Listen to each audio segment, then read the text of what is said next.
Really nothing on the over here then. agenda. I know. And have signs or anything now, so. It's great. Might have just- All them campaigns on in town, let's try to spice things up. On my land? It better not be. Well, if it is, I leave that up to the FU.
Ready to go?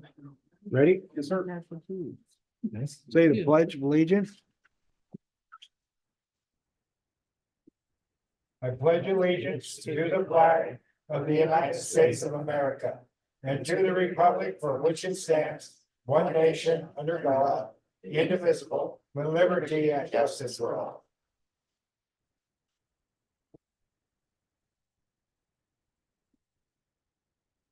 Let the roll call show all are present, and we do have a quorum. Those who'd like to join me in prayer, please do.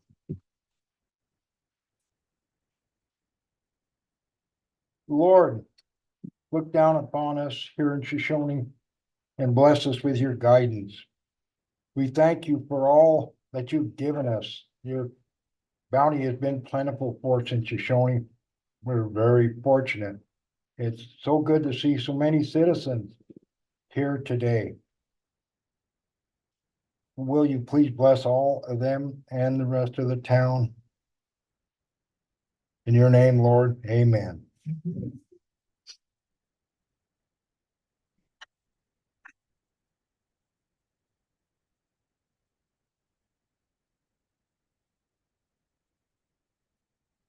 Can I have a motion to approve the agenda? Who's been motioned by Councilman Whiteners? Can I have a second? I'll second. Second by Councilman Nordine to approve the agenda. Any discussion? None being, Whoa. What's all these vouchers? We're voting on the Oh. approving the agenda what's we're on there? approving the agenda. or the vouchers are on the agenda. Yeah, the vouchers are on there. They're on the consent agenda. Guys, This is approval of the general agenda. Any other questions? None being, all in favor, say aye. Aye. Aye, oppose the same. Motion passed, all in the affirmative. Do we have any communications from citizens? Any communications from citizens? Please come forward and state your name and address the council. It's my name's Kenny Keller, and I'm still trying to get a business loan of some sorts. And in this process, I need to find a piece of property to set up at. And the town of Shoshoni owns 503 North Second Street. I don't know if you would let me purchase that from you guys once I establish a business loan, and I'm trying to work with Chris to fine tune my business plan. The process of that, Kenny, would be if you get a good business plan, if you got the financing, everything sort of put together,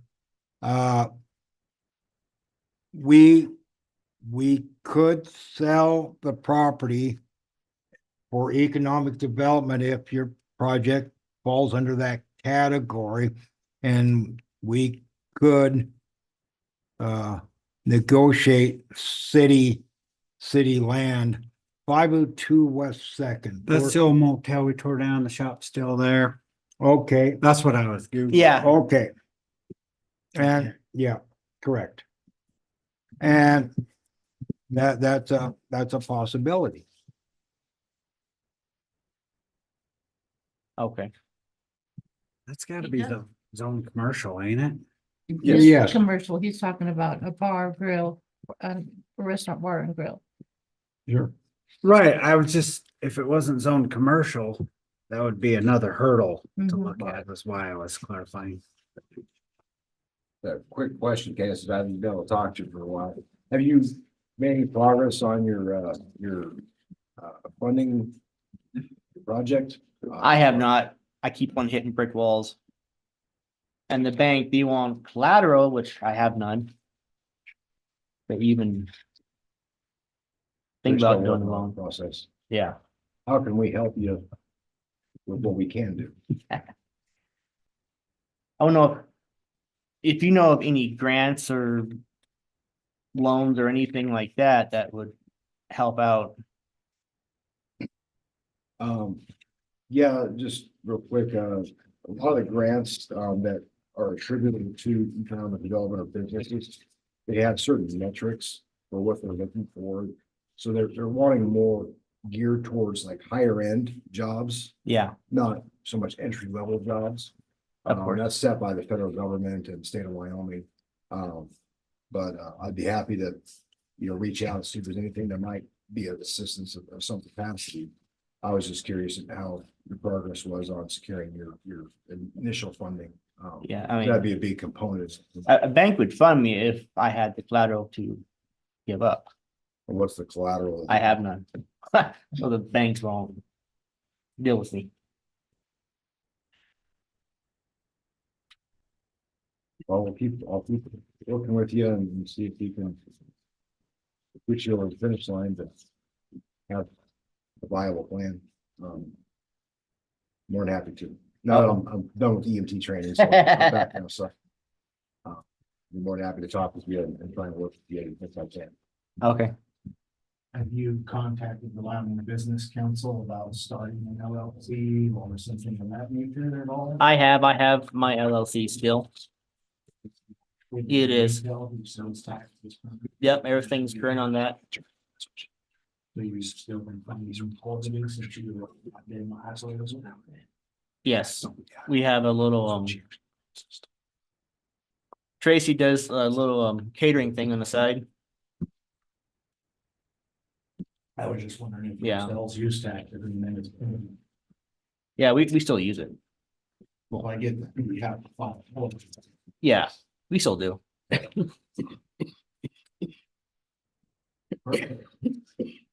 I'll be in the office pretty much all weekend, so if you want to come in, I'll sit down with you and we'll go over where you're at and fine tune things, so Okay.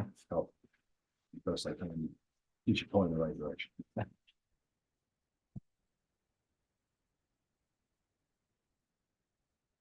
So the short answer, there is a path forward. Yeah,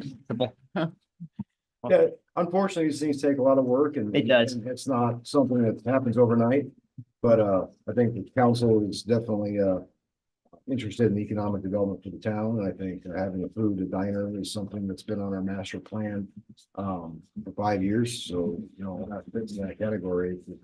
Can we get within the confines and make it work, and, that's my job is to help point you in that direction. Which you've been doing a good job on refining things, we just gotta get that final step and get those things crossed off before we have a final product to present. Yeah. Yeah, I've been trying to help town out with a little food place for people to eat at. And everybody wants one. Just, Yeah, I think it's very well needed in Shoshoni and received and have a good place to eat. You just gotta finish those last steps and, that's take some time, but I think you're making really good progress. It would not be a terrible spot for one either. now, especially when you open the hotel back up, they just walk across, get their food, and walk And- back to their room. And as the mayor said, through economic development, the town has the ability to sell land at different prices for economic development as decided by council. But before we get there, we have to have a finalized plan and everything in place before they can really proceed with that. That makes sense. Yes, it does. So I think you're, over halfway there. We just need to get over the last step. So just let me know when you're available, come in and we'll sit down and see where you're at. I'll help you as best I can to get those other steps so you can have a full plan ready. Okay. But your business plan has come a long way, and I think we're definitely on the right track. Yeah, I've been working on it a lot. Oh, it's 32 pages. You've come a long way from scribbles on a notepad to actually putting it down on paper. So I mean, you put in the work. I'm willing to help you as best I can. Okay. So just anytime this week, just other than 4 o'clock on Wednesday, I got another appointment. Okay, thank you. Joel, can I say something real quick? Yes, please do. I had a call on a citizen's request to make sure that everybody is speaking up volume wise. So these mics, they have high gain. You just have to have them pointed in this direction. They'll pick it up. If they're pointed upwards, Okay, they won't pick it up. They're one direction. Someone not hearing me? I've never had that No. complaint before. I think you are good. Oh, okay, I just curious. I'll try to do better. Any other, thanks Kenny for that, presentation. Any other comments, please, from the audience? My time, you think? Okay, thank you. Hi, guys. My name is Frank Urzar, and I am problem child from hangar number 2.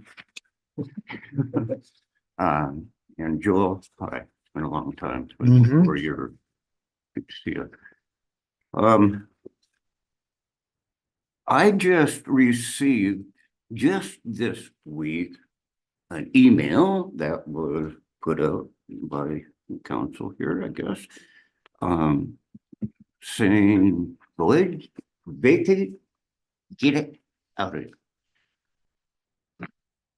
And I did not understand that. And there was a specific word that said that due to lack of meeting contractual perimeters. Now, that being said, in having a conversation, you guys, you were so helpful yesterday. Thank you for this. You're welcome. And clarified a whole lot.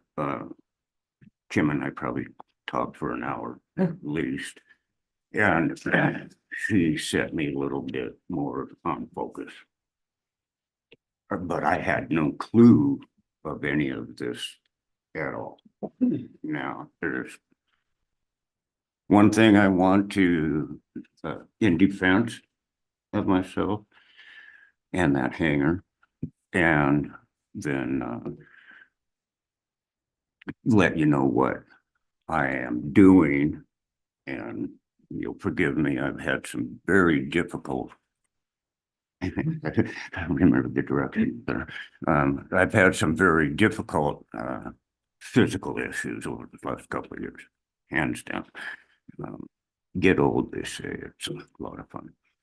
So 4 years ago, when you and I met, and I was brought by Miss Washington, and her husband passed away, and he was a hoarder of aircraft. And there's 5 aircraft in there, and he had them like pickup sticks.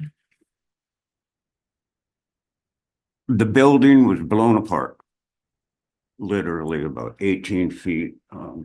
And you had some pictures that since I fixed it, I put new siding on what would be the northwest corner, I guess. Fixed one of the doors that fell inside my airplane and broke the prop up. That was really fun. So I fixed the doors, and then on the opposite corner, the wind had shredded all the metal off of it, and I just fixed it all.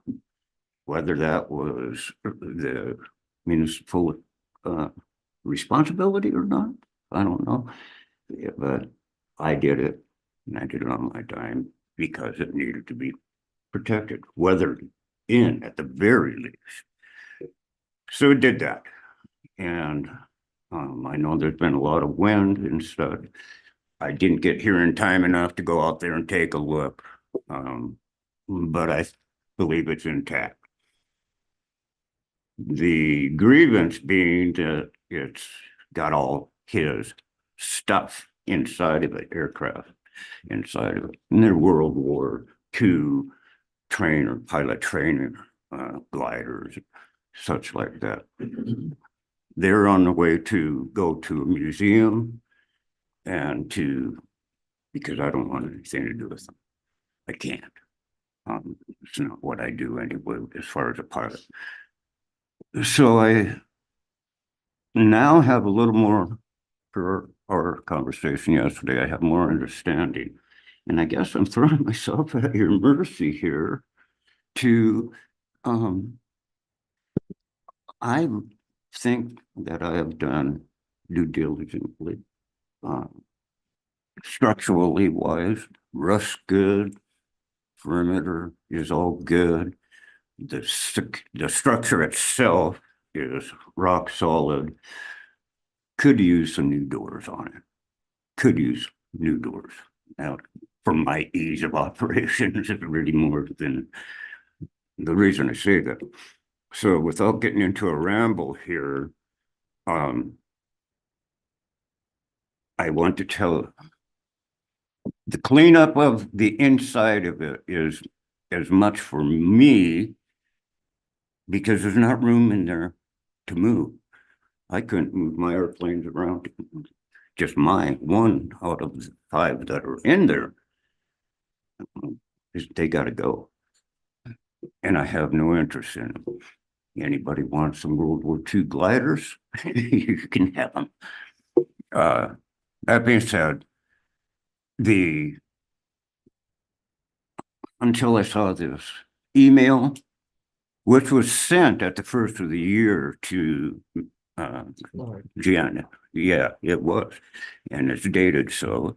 But I didn't get it till Thursday of this week from Miss Washington, whose name is still on the lease agreement with you guys, with the town. I spoke with her at length last evening, and this is something that we attempted or tossed around 4 years ago to just transfer her name off of it and me onto it. And it wasn't really a big deal. I paid all expenses. Taxes are 100% up to date. This year's lease fee has been paid. And so as far as finances and taxes, good that way. I want you to know that, and I guess I'm asking for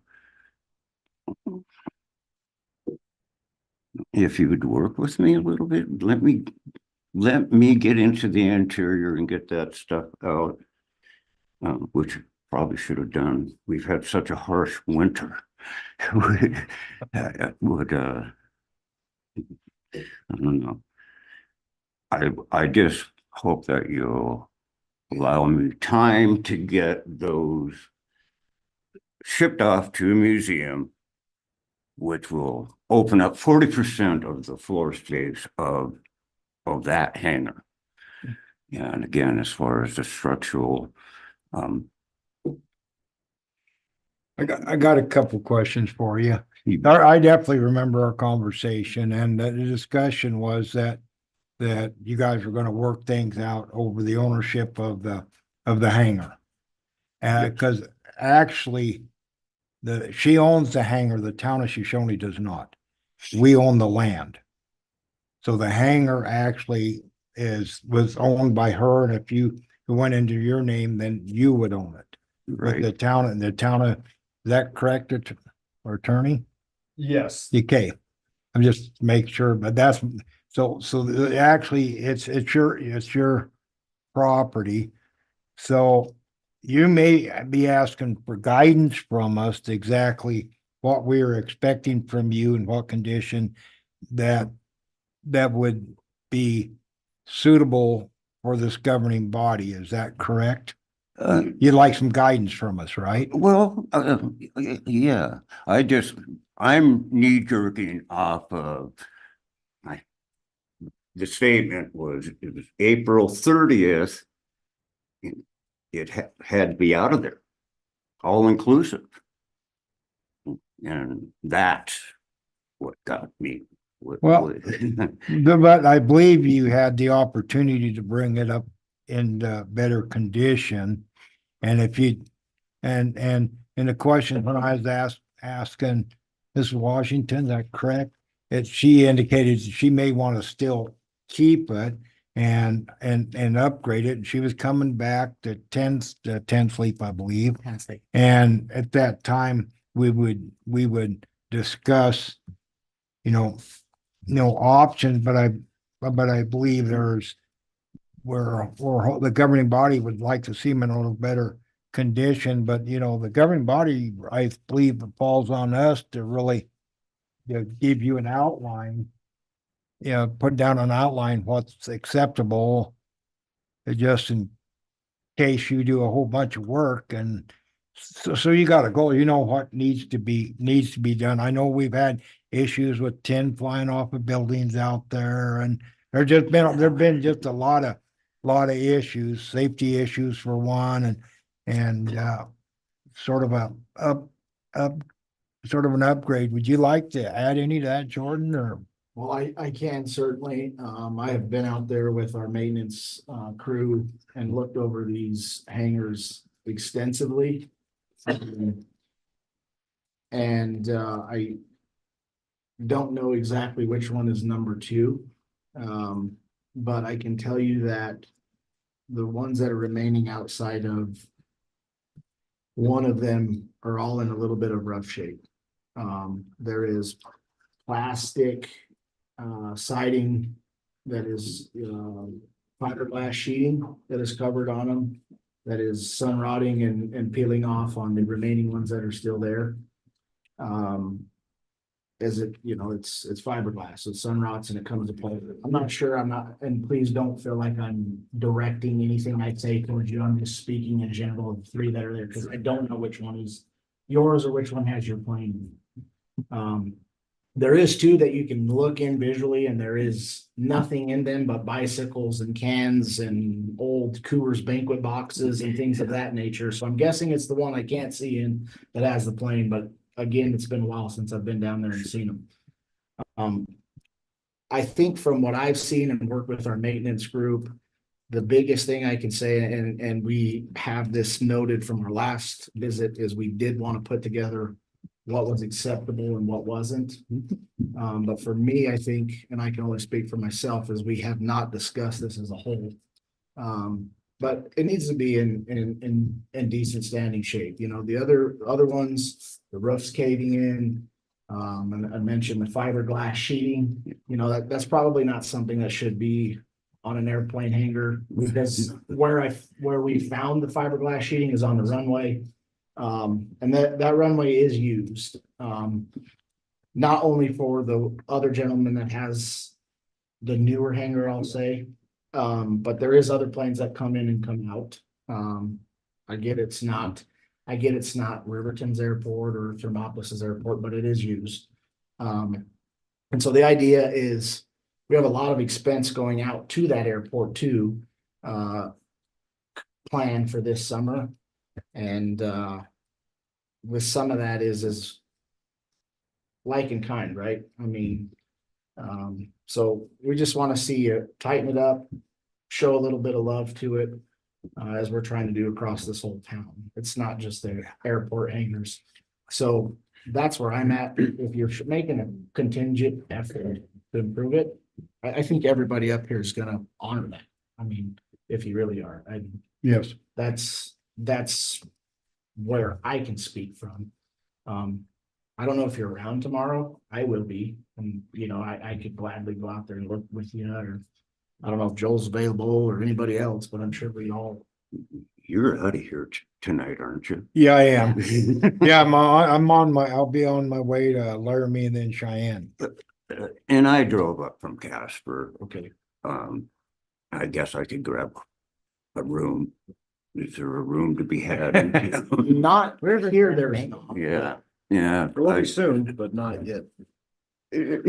Not yet. So to answer that. But I can also give you my directly, phone number. Yeah. We could make a plan and take a look at things and possibly get the maintenance crew out there. And by then, I'm guessing we'll have something kind of what we're expecting as well too. We talked about this last meeting. It's something we're working towards. So, Grand. I mean, that's good. I will, let's shoot for an afternoon when we have daylight and what have you. unless we get our winter all at once in the next week or so, I can come back up and meet with you. And I think, you know, with the findings of all those hangars, I mean, I believe that there'll be a time period to accomplish those tasks. Sure. And then if you accomplish those tasks, sounds to me that you think yours is solid, so maybe you won't have too many tasks to accomplish, but if so, then you'll have a time period to get there, I believe. It's not like we're just gonna, you know, give everybody the shaft. We want to work. with Yeah, people. and that's what that appeared. Well, that's why we gave 120-day notice. Yeah.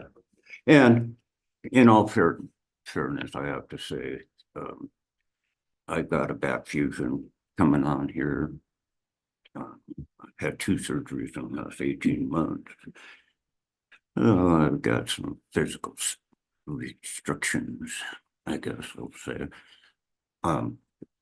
But then I will say, since we first met, when I came here with Janet Washington, I mean, the metal was ripped off that thing. One of the doors hanging in, and as I told you before, not to be redundant, but took out the prop on everything. I inherited all of that. So since then, I made it weather tight. I did fix the door and, you know, that stuff, just to make it so where people couldn't just walk through the walls and go inside and take whatever. So, If I may, I'm sure I speak for everyone here. The goal isn't to vacate the airport. It's pretty dumpy out there. It's been neglected for a long time. And here's the line in the sand. We want you to, or Miss Washington, we want you to keep it. But if it's not fixed up, gone. But anybody who wants to keep it, we don't want them gone. sure. But we'd rather them gone than have junk out there that's the line. But we want you to succeed. We want you to keep it. And you know your avenue now. So you've got everybody's support. If you're got a plan and you're working it, we're gonna work with you. We want you to keep it, but it just has to be kept up and decent. And you even said yourself you hadn't been out there for quite a while. Yeah, I have not been, and But we want you to keep it. The goal isn't to get everybody out of there. It's to make it nicer. I feel better. And I appreciate you coming. Reading that they keep by the end of April. Well, we've sent out some different things, I believe, about, hey, we need to get things squared away, and nobody's really doing anything. So let's get some attention. Yes, We got it. well, I got And the I boot. appreciate you getting, appreciate hear you what being you're here. saying. We want you to succeed. And if we can help you, we will. Thank you. I think the other thing we probably need to tackle is getting that transferred to you and that piece Yeah. done, and I'm sure Kim has addressed you on that matter. Well, But so hopefully it did- documentation can be sent to you instead of Yes. somebody else. Yes. And you Yes. finding out later down the road. Cause it sounds like there's whether it's an agreement or whatever, but you're kind of catching the wind later, right? So right. that's probably a step you need to get taken care of sooner and than later and I guess right away is what I'm telling you. Yeah, I concur, and I'm 100%, and I will tell you that after you and I spoke, I did call Miss Washington, and who's back intensely now, and she said, Frank, and the reason I even inherited it was too much of an emotional difficulty. Her husband passed away, cancerous such stuff, and she wanted nothing to do with aircraft, and she doesn't want to maintain her name on the paperwork. So we spoke about that last night. And in so doing, she said, yeah, 100% get the paperwork, I'll sign it, whatever. And that transfer will then take place. Okay. That's the first step. I'll give you the phone number and then we can link up with the maintenance crew out there and take a look at it. We'll have some concrete for you to how to guide and what you need to address. more than anything, I believe that what you'll find. That what you'll find. Did I cut you off? No. I'm sorry. Um, that the exterior, just to make it. To where somebody couldn't walk into it. I did that right away. Just mine, yours, whoever responsibility, didn't matter. It needed to be done. I've been Well, a it's the contractor leasee's guy all my life. responsibility. It is the leasee's responsibility. Well, We don't own the building. yeah, and If you've never signed the lease, so you've never, maybe didn't understand that, but it was, It's not the town's responsibility to keep those hangars up. It's the person who owns them.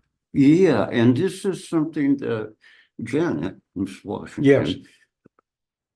I don't know. We all are getting older. And I think that there's some stuff going on Sure. with her. She never said anything about that part, that the building is ours and not you no, or the town's. yeah, I thought I gathered that by what you said. That's why I brought it up. I'm glad you did. Yes. I'm learning a lot in a few days.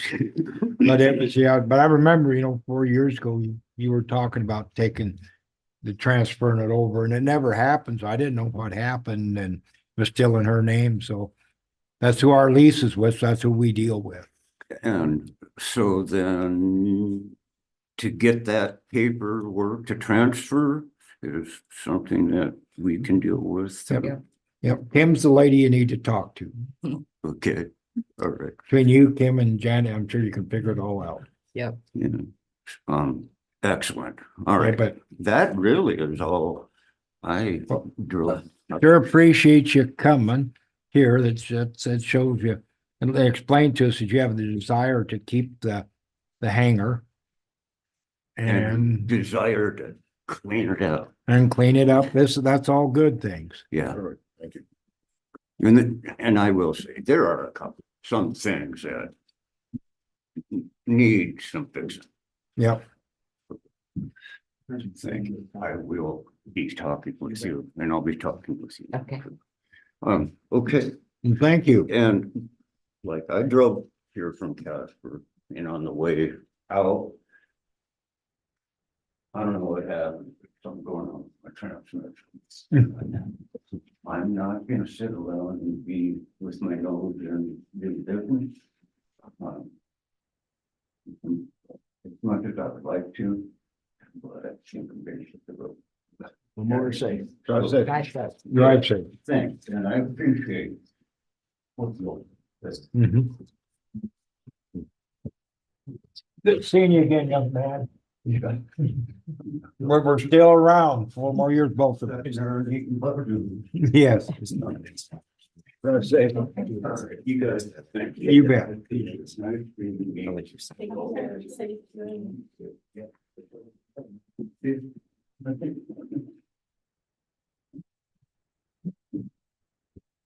Communications from citizens. Lisa, would you like to come up? Sure.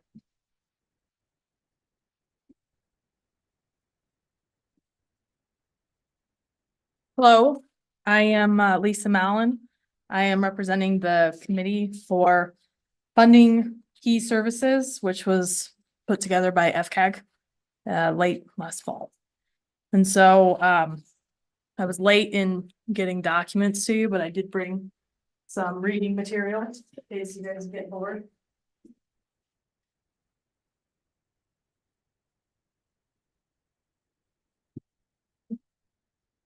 Sorry, a lot of reading materials.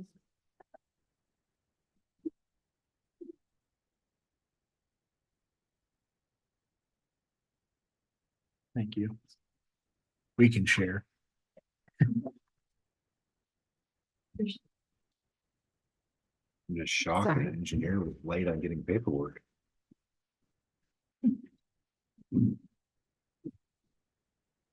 Well, I'm saying we got the paperwork today. Oh, wow. It was- Thank you. I was procrastinating, I'll admit it. the new year. Thank you.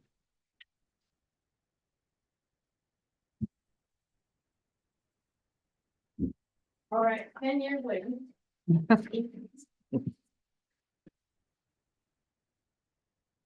As I said, this is a presentation that the committee is going to be providing to all the different municipalities in Fremont County. The general recommendation at this point is that FCAG is interested in pursuing a excise tax for 3/4% for the purposes of economic development. And that economic development funding going specifically to the use of emergency services, ground ambulance, commercial air service, and public ground transportation. So the documents that I've provided to you, this is their draft resolution that describes the ballot initiative, including the wording that would be on the ballot. And a description of essentially how the funding for this proposed tax would be allocated. Like I said, the funding is intended to go towards those three services: the ground ambulance, the commercial air service, and then the public ground transportation. So in the MOA document that I provided, that document does show how the current proposal is for those dollars to be allocated. I brought this up, a year and a half ago, Mayor, when, ID Inc. was here, Kevin Krasusnik, and he was presenting it. The biggest issue that I have with it was that it demands that we pay 54% of the tax to the county for emergency services when we have our own ambulance. And I think that's something that needs to be addressed, because right now we're talking about giving taxpayer money to fund a private entity for a subsidy. Right. So And that money should stay with the town of Shoshoni. So I think that's something that we need to discuss. yes, so you bring up 2 points. During the course of our committee meeting, we did learn quite a bit about what the situation is with the ambulance throughout Fremont County, including for you folks. So in terms of your own ambulance, I certainly understand why you guys have done that. And if I was a member of the town of Shoshoni, I'd very much appreciate that you guys were willing to take that on, because there was a pretty serious issue, in my opinion, and yours, that your wait time for response was over 30 minutes. That's a pretty serious issue. So during the course of our discussions on this ambulance topic in particular, we were directed to look at it as a county-wide situation, and our proposal to the county and to FCAG, whether they accept our proposal or not, was to try to take it back to a public-run entity. The issue that we have right now is there was a bit of a timing issue and a funding issue. I can sit here and tell the county commissioners all day that I think they should take that to a public entity. And their question is going to be, well, with what money? How are we going to be able to afford that? How are we going to get the structure in place? So in addition to that, this last month, now they're looking to re-up their RFP for their service with Frontier or a different provider, because their contract is at an end. So we're facing a couple different issues on the county side, and we can't promise anything yet. But I can tell you from the committee's perspective, that is what we recommended. We recommended that we do try to take it back to a public entity, and that they increase the service area. Yeah. So in addition to Shoshoni, that would mean also including Du Bois. It would mean including potentially Crowheart or Pavilion as well. Not to Jeffreyson. drag this out, but I was at a meeting, and the constant conversation is the cost of an ambulance. And they act like the ambulance doesn't bill and make money from Medicare, Medicaid, private insurance, and they leave that conveniently out, saying, well, it's $3.5 million. Well, you also have a revenue stream. So to me, it's being disingenuous to when they're discussing this and the practicality of it being public versus private. Sure. And that's why we did what we did. Mhm. And, if this is gonna go through, I think that, the discussion needs to be on there that if a town, municipality has a publicly owned mode, that why would we give money to the county and then take on ours from the taxpayers of Shoshone, pay for a county when we have our own? And that to me needs to be consideration in somewhere in an MOU. Mhm. And that's just me speaking. I don't speak for the council, but that's me speaking. And that's something that you as a council will have to consider because the memorandum of agreement, it does say that. It says that you're gonna give that money to And To the $70,000 county. a year is not gonna really make or break the overall county, but it will provide a great benefit for our service here. Right. So that is consideration that you guys need to make in terms of this MOU. Are you gonna sign it and say you're gonna send it to the county, or will you not? And if you don't, that's an agreement that you guys. Legally, you can do that. Legally, Correct. you can use that funding for that purpose. And so you're not gonna hear any argument from me on. Yeah, I know you're just Yeah. presenting. I'm not So, trying to teach you up or anything. I would just- like to go back to the comment you made about the 3.5 and the revenue. Okay, so that's a fine point. Page 4 of the slideshow that I provided, like I said, if I had more time, I'd have given you the real slideshow. That shows you the projected tax proceeds versus the services cost. And so, there's a 3/4% tax option there, and then there's a 0.5% tax option. The 3.5 million that's been bandied about is a number that our committee has come to as an estimate based off of data that was provided to us to try to get an idea, a realistic idea of what an actual ambulance service would cost. It's that you can take that number as only as good as what we can estimate. So we use that, we use like 3 different ways of trying to estimate that number, but at the end of the day, I can't tell you what Frontier Ambulance's And cost is because they are a private company and they don't have to disclose that to us. And I guess my problem, maybe this isn't the right format, but I'm gonna say it anyway, is that, the cost of insurance for a privately run company in healthcare is exorbitant. The cost for a government to run something like that at a local level, where you have local control, you have citizen input on how that's run, you have accountability for how things are being conducted. And that is more down to earth. Whereas private, for one, but for two, we don't have the overhead cost necessarily because we have different mechanisms as LGLP and stuff that lowers our cost. And number 3, for profit, it means for profit. You cut corners, you do unnecessary medical treatments, you do unnecessary travel times, and you pay your employees like crap. When you're paying an EMT $15 an hour and they can go work at Walmart and you put that liability on somebody, that's BS. And that needs to be done better. And then if you looked at, I know you're not the one, but that's my frustration. Everything you're saying, I'm cheering you on there because I agree 100%. Everyone that's gonna listen, that's how I feel. And that's where I come from. The That's only why I thing- did what I did here. The only comment that I can give is if you feel strongly about taking that entity back to a public run entity for the county. I'll do it myself. Well, if you do, advocate to your county commissioners, because that's all I can do also. That's all we have done. We have described to them in a report why we think it needs to be done that way. So like Sorry, that. I didn't mean to beat you up. I'm cheering on. Sorry. You're just the Nothing messenger. you're saying, am I sitting here going, oh, no, I agree 100%. The problem is I don't get to make that choice. I know. And all we can do, as any of us can do, is actually go to the county commissioners and say, hey, if we're gonna do anything, this is the first step we'd like to see committed from you. Yeah. But Did we get an answer? I actually had a conversation last week with 2 county commissioners. We discussed that very topic, and I didn't get a warm fuzzy feeling from them that was where they were heading. How many of them are due for re-elections? The better. 2 that I'm aware of. I don't have an answer on that. All we've done is try to get an answer on that, by the way. But they haven't They haven't said one way. recently, okay. No. They haven't given you guidance on. No, the only thing that we can pursue in our committee volunteer position is to try to secure the funding for the services.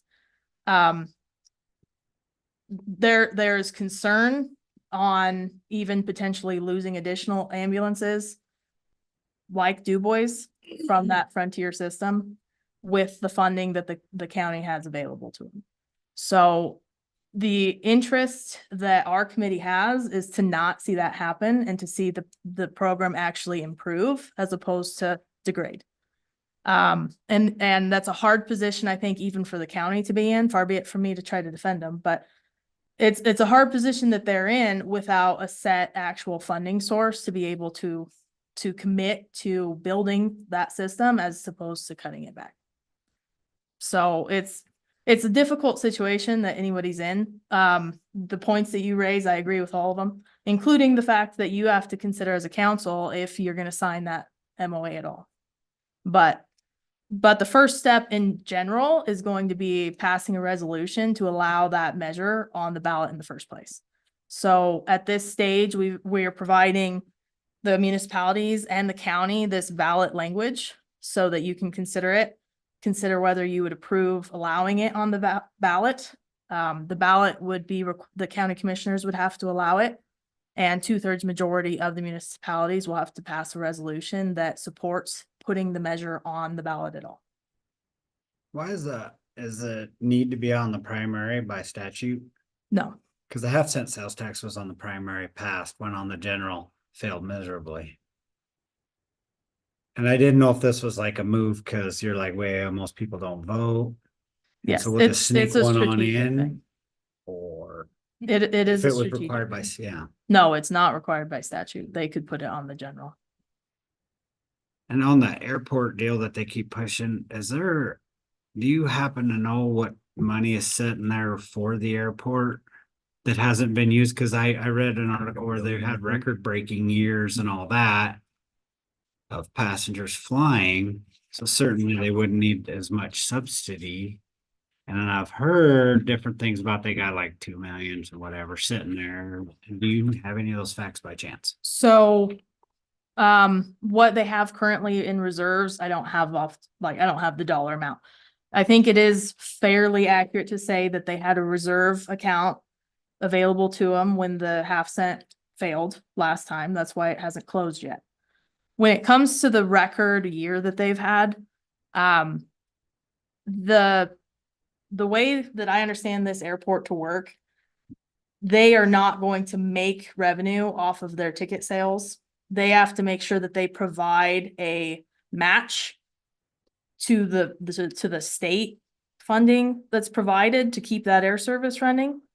And they fall short because they can't actually charge as much as it would cost to make sure that those per ticket to make sure that every flight could take off. So it is a truly subsidized service when you're utilizing that. Right, but with the record number of seats filled, I figured the deficit would be lower. I don't know those numbers. off the top of my The head. issue with some of that, Jake, is my basic understanding there, it costs so much per person to fly or plane flies. So there's the state is subsidizing that 60%. Yes, The state of Wyoming is subsidizing those tickets 60%. And whatever is, they fall short, the city of Riverton is picking up the rest. To try, if the airlines charge what it would cost to fly on a plane out of Riverton, Wyoming, no one could afford that. Very few could afford the ticket. I'm just saying they lose less if you got 14 people on than if you've got 2, you'd lose a lot more fuel, Mm-hmm. employee wages. So with more people on the plane, they should be losing less, I would think. I would think so. I'm not the most educated person on the airport. not. I would say that my understanding is their match remains stagnant for the most part. Regardless of how well that goes. You know, So I could try to get more information on that. they have added a second plane, which also could be part of the reason that their numbers going up, but it costs a lot more, costs more money to run that. I think they added a second plane, because I can tell you I've flown out of there probably 10 times in 25. Whether it's the morning flight or the afternoon flight, it's full. Every seat is full. There's not a remaining seat. Well, and that's why they had a record year last year. So that's what I have to say about the plane. Well, they had 2 planes. But 28 years ago. They cut it, they cut it to to. one for a little bit. They had two and then they cut it back to one and now they're back to 2 flights. But And the state of Wyoming negotiates the rates with the airlines, not Riverton. Right. They negotiate statewide for the services, the state of Wyoming, because the state of Wyoming wants to keep air service into the municipalities. So the state of Wyoming negotiates the rates and then Riverton has to live it. Now, if the flight, like this wreckage year, if this came up, I don't know if they negotiate every so many years, whatever, when that comes to look up, I believe if I heard right, that Gillette may be getting out of that guarantee. Cause they had so many, their plane numbers were up so high, Gillette may not have to have that state subsidy. I don't know if that's a fact, but I heard that someone say that, but I don't know if that to be a fact, cause they're playing. But at Casper last year, I believe they cut their Salt Lake flights. They were subsidized too, and they decided to cut them because must have been their clients, people wasn't using it now, or whatever their reasoning that they shut down their Salt Lake flights last year. I think I caught that in the paper. So to sum this up, when do we need to have this resolution presented to council? And is there a chance that we can have a conversation of adding a language, and as I discussed previously, before it goes before council? And those 2 questions is kind of sum this up. Yes, we are hoping to have the resolution of support, which would be the one that just allows it on the ballot, early March. Early March. I think by the end of March, it has to be approved to be able to get on the ballot. And then the MOU is something that's still The MOU it's still in flux. plenty time for Okay. negotiation. Right. It's just, we want to provide it to you so you have an understanding of the guardrails that are intended for the use of that funding. Okay. Okay. And then just to touch on the public ground transportation as well, that will expect to provide the matching dollars for the WRTA bus system. It also is expected to have opportunity for funding assistance for other public ground transportation, which could include senior centers. Or I do believe there are other like CES buses. in Riverton. Because WRT don't come here. They said they were gonna come here. They never come here. They won't come here. So could we take our own money and give it to the senior center? Because they do provide transportation. And that would be in the MOU, right? The question that I have to follow up on that, to just be honest, because this, like I said, this is all a working document. This is stuff that we're still talking about, which is why we're bringing it to you. We want to know what your thoughts are. We can hash it out. Right. In the case of the public ground transportation, I do want to know what that's going to look like, because like I said, WRTA has a match. So there's a certain amount of that dollar figure that would be allocated for public ground transportation that would be expected to go to WRTA. So my natural question then is, what are you going to expect to go to Which something we'd have to else? hash And out how would you expect it to be allocated, That kind of goes kind of simultaneous with the ambulance thing. If we have that here, and if we can provide the senior center funding from that, where they can transport, citizens that don't have the ability to Riverton for, meds, doctor appointments, whatever the case might be, that would be more beneficial than the, a little bit of money that we're given to the overall system. If that's something possible that we can talk about. And that would be legal, we allow. Yeah, so Yeah. kind of like the ambulance, Yeah. those are the carve outs. I know that's further down in the MOU conversation, not the resolution, but since you're here, I figured I'd bring that up because you should. No, that's what I'm asking for. I do want your comments, because that's how we're going to Right. hash it out. As I a need to know what you would like to see on it. representative of Shoshoni, I can't vote to send ground transport to an entity that provides zero to Shoshoni. I mean, that's not what I'm hired to And when do. we have the means to do it ourselves with our current infrastructure along those lines, it makes sense for us to have a carve out in the MOU to be able to do that if we have that ability. even when we hosted the We first- paid them. We We first paid 'em. event here, and we wanted to make sure there was sober driving and Yeah. transportation for elderly at night. We had to pay them. Well, It the- cost us like $1,400 for, It was $300 per trip. yeah, and they made Whatever, 5 or 3 or 6 4, trips or yeah, something like 2 that. days. But the way the word verbiage is currently in for the ballot language, if that was passed, that would allow us with our our agreement with them to do exactly what we're talking about. As long as we put that in the MOU that. Yeah, yes. So- correct. And as long as every other entity agrees to the MOA as well. So if the tax, We know. if it's on the ballot and passes and every other entity does not agree to the MOU, then what? So If we Then- can't agree? then all of your funding does continue to be allocated to you and you will be using it for the purpose that the tax was put on the ballot. So it would be eligible for So the use of airport, your we happen to have one.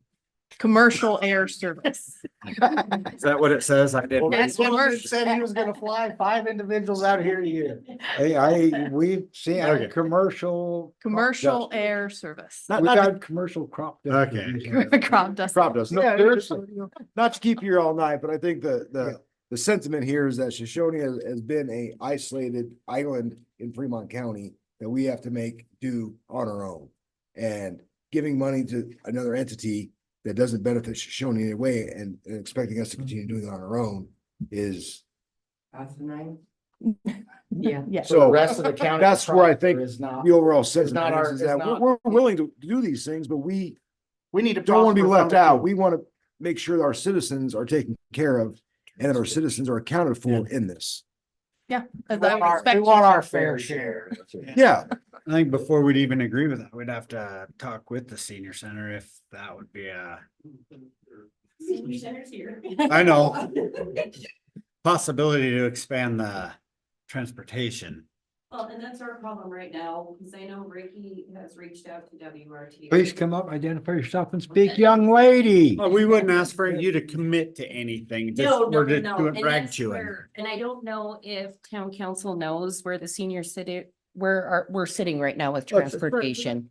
Yes, so we've paused transportation right now. We stepped away from YDOT 2 years ago. Ricky's actually reached out to WRTA to see if they can assist us.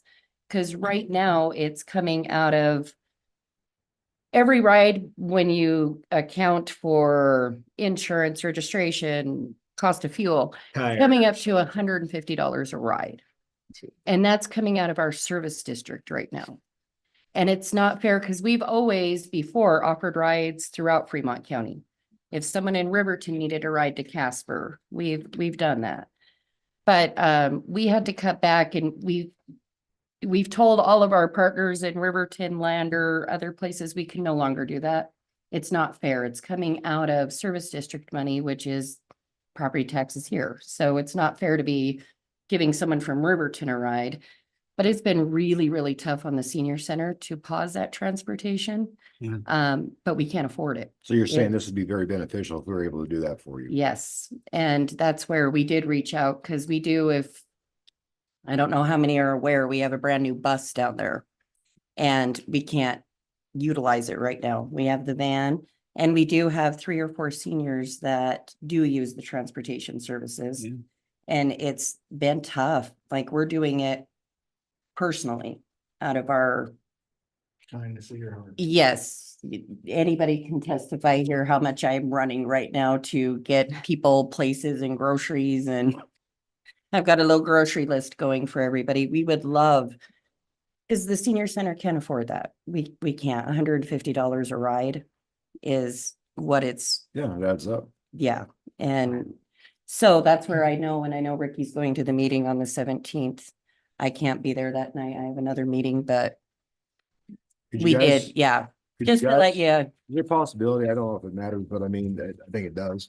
Could you guys draft a letter of your current plight, what you provide and the needs of the town Mhm, for transportation? absolutely. Sorry, could you also provide a cost estimate for a year of what you would think you would need from that funding? Absolutely. So I'll talk to Ricky in the morning and we'll get that together for you guys. So But yeah, it's a need here, especially for the seniors. We have a lot of And we needs know here. we have a huge aging population here and I think needs it's- keep going up and money keeps going down. I So think it's it- vital that we're not forgotten in the county. Well, yes, I can say. I agree. When we still got the last half sentence coming in, Du Bois got money from, they didn't send all the money in, they got to keep money for their senior center bus. That I do know. Yeah. I think we because just of cut a the check for verbiage. $38 for the remaining money we got. Well, and you know, with the bus, it was purchased through some of it through DFS. We had a grant through them and Rick is much helped better. facilitate that grant. Right. And Ricky knows much better on Yeah. all of that. She's my bookkeeping wizard, so But yeah, if you're able to get that, that'd be perfect. awesome. Thank you. Here. So yeah. To go back to one of the points that you made, my feeling on this whole situation is, there needs to be more discussion on need, on how it's gonna be used and, how all communities would be included in this agreement. What's funny is the one time that I went to the meeting that I went to, I invited myself. Actually, the mayor invited me on. This Yeah. is an FCAG. We're not, no, it was an FGAG. Other discussions on the ambulance. Yeah, But ambulance. Shoshone is constantly not having a seat at the table. And so at this point, I don't think we're gonna sit back anymore and just take it. We're gonna be more assertive. And I'm gonna be more assertive, as you can tell right now. And you're not even, you're just a spokesperson. I support you 100%.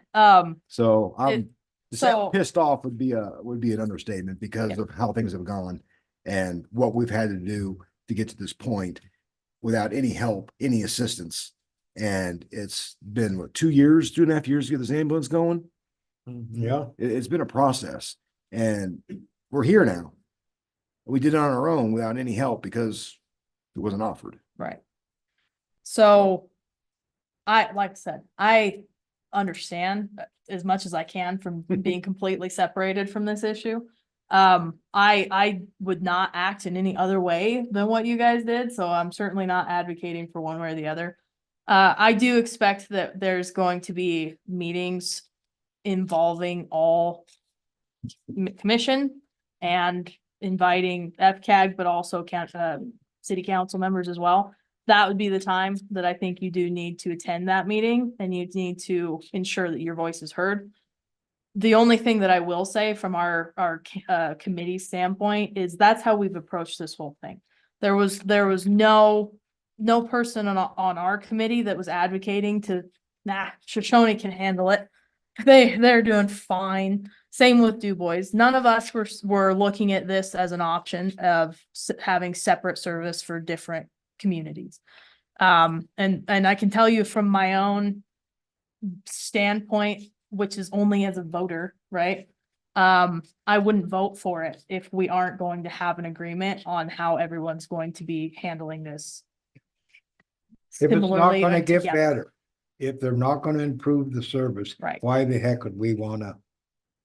Well, in our experience with the services, commissioners, all that, they'll say whatever. If it ain't in writing that they're gonna do it for our citizens, I don't believe it. Well, when a kid breaks their leg at a freaking basketball game, and it takes an hour for a damn ambulance to get there. That's some BS. I agree. I agree 100%. And that won't happen in Shoshone. The hope with this funding source is it won't have to happen. Like Joel said, we were looking at this from the standpoint of wanting this service to be better. Right. And I can, again, only speaking for myself as a voter. Committee person. Well, What's the problem? moving forward, I'm only a voter. Oh. I'm not voting for it if it's continuing to do that, continuing to be the situation that it is. You're already using my property tax dollars to fund this service. I'd like to see some level of improvement. That's my own feeling as a voter. And I agree with you 100%. The problem with for-profit is every time they're on the negotiating table, you know what, that subsidy goes up, it Right. goes up, it goes up. it goes up. The benefit of what we have proposed here is assuming that the county actually has an interest in taking this to a public entity, this would give them the ability to take it to. a Well, no, public entity. I agree with that. Without this, they're not changing the system. Yeah. I agree that I'd like to see commitment of changing. I would probably agree that I'd like to see some sort of resolution in writing, but I don't know what that's gonna look like.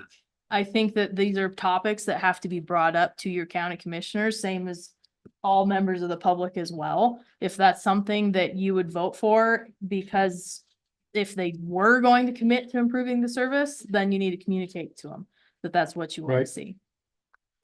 That's all I'm doing, is I'm gonna advocate for the same thing. Like the late 1900s, early 2000s, it was county run.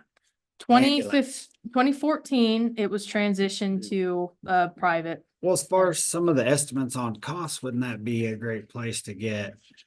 It's where we started. Okay, so you guys did pull the records a little bit. I'm We just trying to did. understand. So, how you got the- where you were. Yes, the source of the 3.5, like I did say, we approached that from a couple different ways. We got some communication from Cody Regional, which gave us some assistance as much as they could. We did use inflation. I believe there was a person on our committee that took previous prices and increased it for inflation. For myself, we were also provided data from Representative Larson on there was a study performed on EMS services throughout the state, which had a very good amount of data for other counties. And so what I did with that data is I did a statistical analysis to see, based off of those costs in other areas in Wyoming, what the total cost of running the ambulance would be. Using that data set. Like I said, it's only as good as the data set I could be provided. It'd be a lot better if Frontier was here's my numbers. They weren't offering that to me. So Of course not. that is the best estimate that we have. If the county has better information, I think they will try to provide that to us. The other consideration too, going back to your issue of it being a private business, what that business is doing is it handles the billing, it handles the hiring and the training, but the county is paying for the maintenance, Equipment, a lot of the equipment, storage. building fees. maintenance, Dispatch yeah. fees are being passed on to law enforcement entities because the county signed a contract that they'd only bill so much, a maximum amount. Right. To them, and they far exceed that usage. But all the municipalities, the county share, all the other entities that use dispatch are actually paying that in addition. So it's not just one subsidy that's being paid. They're not paying their fair share on dispatch because they negotiate a super low dispatch fee for the amount of service they use. But that overall cost has to be paid, and it's being paid by all the other entities of law enforcement that contribute to that fee. So there's more than one way that this hits us. My point, you're right, but my point also is this is a very costly thing. It's a very costly service. There's ambulances that need to be replaced with boxes that need to be replaced. Right. There's equipment that needs to be purchased. So the graph that it shows you, you're right. We aren't attributing for revenue collected, which the other point to be made is I believe there's a bill going through Senate. I didn't check on it today. But there's a bill going through legislature that's going to increase the Medicaid reimbursement for those ambulances as well. And So that's something that would help, but we aren't going to see what the revenue impact is. the problem is in a rural community in Wyoming, for profit, there's no competition. They have a monopoly. And I'm not for single payer healthcare by government. I'm just not. But at the local level, there's a difference between federal run systems and local level systems. Right. Local level systems, you have this crowd right here that comes up and say, this isn't working. And they go to all these people right here and there's accountability. Right. And that's what we have at a county level. And I just don't see the utility without paying extra money to for profit for them to make it worth their while to be here. And that's always going to increase.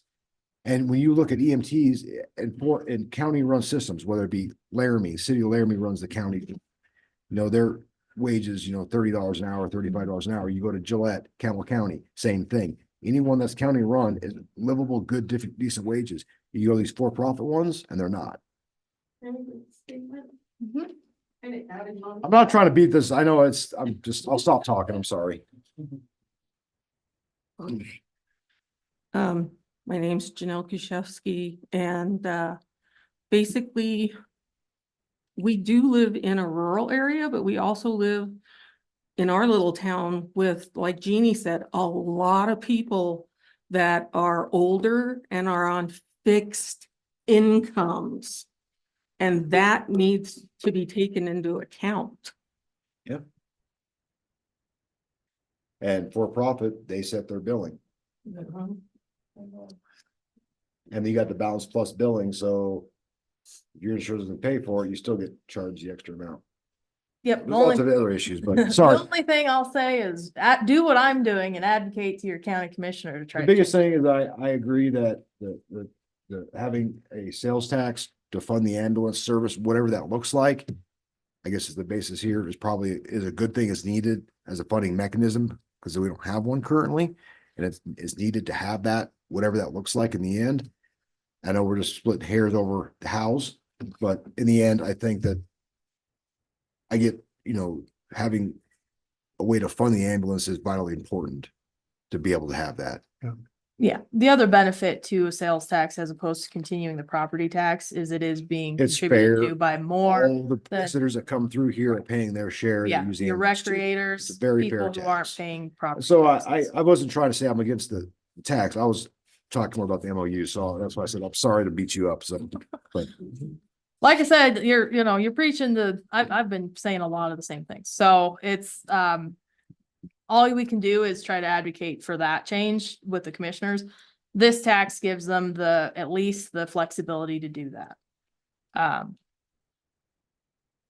And there is some, quite a bit of support to turn it into not for profit, but for the county or a joint powers board or something to operate this. yeah, I'll do it. Yeah. Bring in the people, I'll do it. I think that the talent is within the county to handle it. Absolutely. It's the will. Yes, but it's also the mechanism to allow them to do it. Well, and that's where this. tax comes in. That's where my feelings on the tax are. I'd like to see promises made, but at least I'd like to see communication made, and I think we're trying to do that. We are, like I said, we're gonna try and have a meeting where these entities that need to have those conversations have the opportunity to have them. So that's my understanding we're gonna push for that meeting. And that's gonna include all municipalities and any council members that want it. This needs to be done relatively soon. All of this needs to happen as fast as reasonably possible. Correct. Yeah. I think we can get the resolution. I just wanted to make sure that the MOU was something that wasn't set in stone at the same time. I guess that was my only. I'll take your comments back to them, both about the senior center. I would like the budget, because I'd like to see how that actually looks realistically. So if we And want then- Shoshoni to vote for that, it's gonna have to benefit Shoshoni. I mean, on the ballot, even if we got it on there, if we can't show how it's helping the citizens of Shoshoni, we wouldn't be doing our job helping it. That's what I was wanting to differentiate. This gets it on the ballot as a tax, but the MOU is what we need to also pin down that gives us that ability to Needs to be benefit Shoshoni. advertised Exactly. before the ballot. Yes. I don't know how that works though. Yeah, so the ballot language is on that resolution paperwork. That is where it says it will be for the use of economic development, and that Right. is per statute. And it says that we will be using it for those 3 services. So that tells you it's Oh, only yeah. being used. for No, those but I 3 mean services. the MOU of exactly how it'll be dispersed. That's gonna have to be handled when it's being advertised. Right, that's what Right. I was trying to say, because I know there's a lot of people really upset at how that half-cent got Yeah. distributed. Right.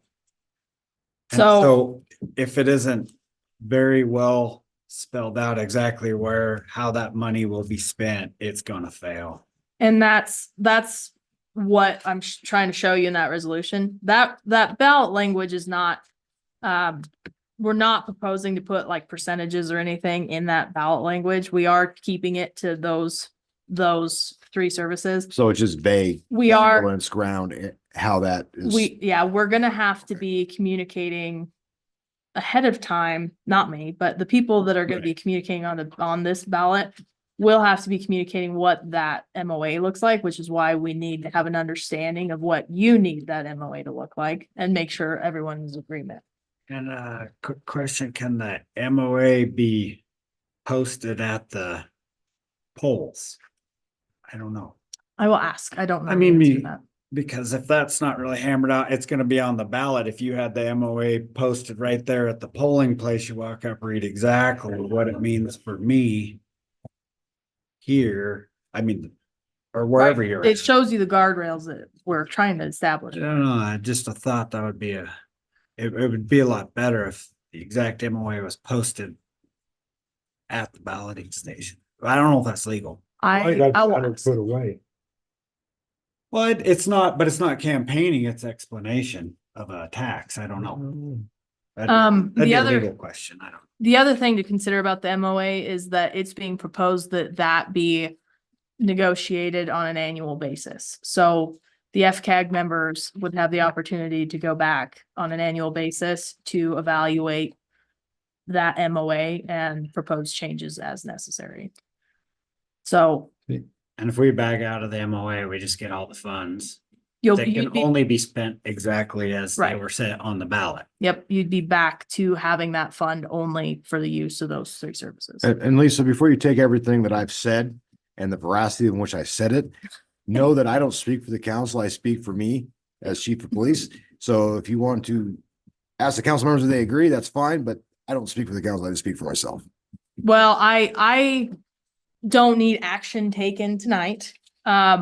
I would like to know your thoughts generally on the ballot measure and the resolution. But you also have time to look at it since I just kind of sprung it on you anyway.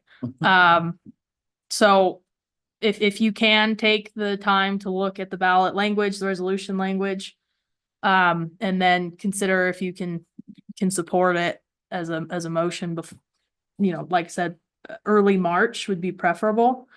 If not, if you could communicate back to us, what the exception is or what changes you'd like to see, we can hash it out. The MOA stuff I'll take to the meeting tomorrow and we'll talk more on it, on Okay. how that could be. Thank you for coming. Yeah, our first council meeting is March 10th, is that right? Probably. No, about February, our next one, you mean? Our next first one in March, Oh. Yeah, March 10th. March 10th. Let's try to set that as our goal or deadline to have an answer no later than then. That seemed fair, Early enough. early enough. Okay, The 10th of March, is that early enough? I think so. I think it is. I'll let you know If if it's. not, you're the mayor, you can bump it up to the Yeah, 24th of February. yeah, I won't be here. But I can bump Zoom it in. up anyway. You'd run the show. She said early March, that's why I went there. But if that isn't early enough, definitely be in contact with us. We'll try to review this and get around. Yeah, I'll get back to you if I find out. This is important. We feel this is important. Obviously. You spent 20 minutes on this. But the ability to use some of that money locally, I think it would be very important for our community. Right. I'll communicate that back Okay. to the group. We all agree on that. Oh, yeah.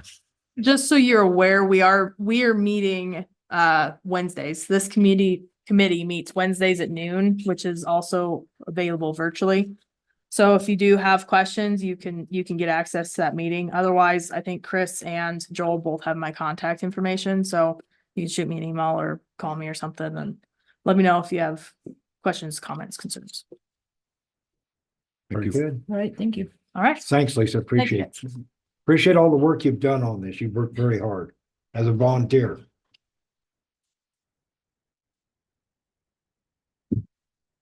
Any other communications from citizens?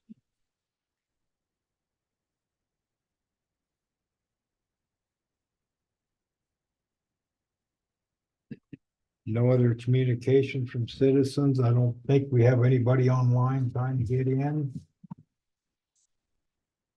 Let's move down to the consent agenda.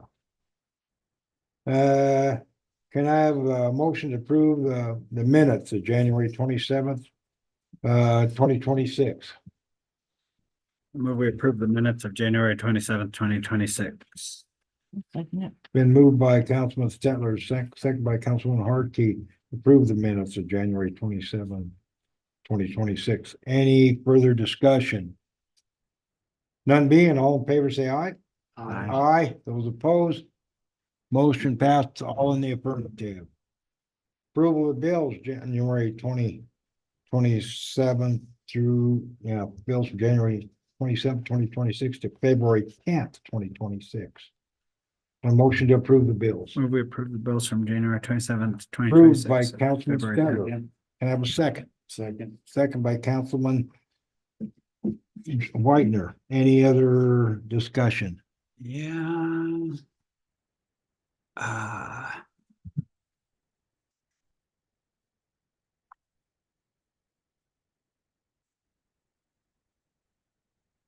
I lost it too. It's in here somewhere. Well, it was a MasterCard payment.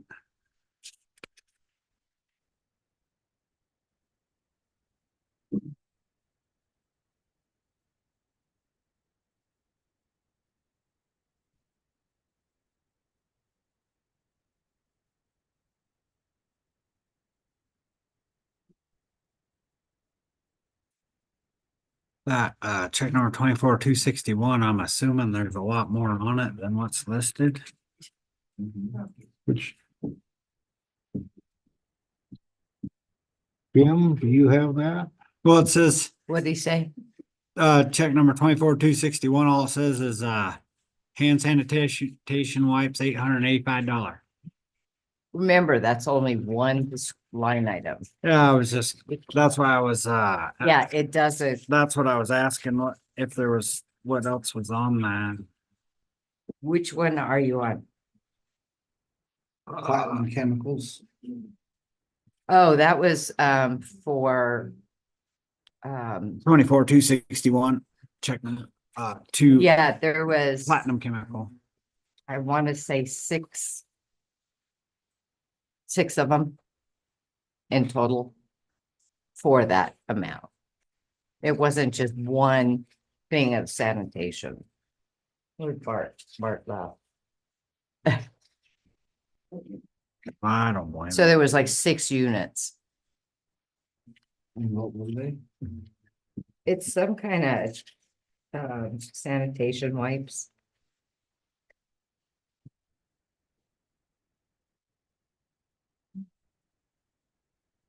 Seemed a That little the odd. maintenance crew is using? Mhm. I don't know what they use it That was for for. the maintenance. Or public works, it was. Public Works. Okay. Yeah, it's not for the office or. Well, I was just curious. I can show you, I can go pull that individual invoice if you want, so you can look at, it's a very simple, basic invoice. Okay, no problem.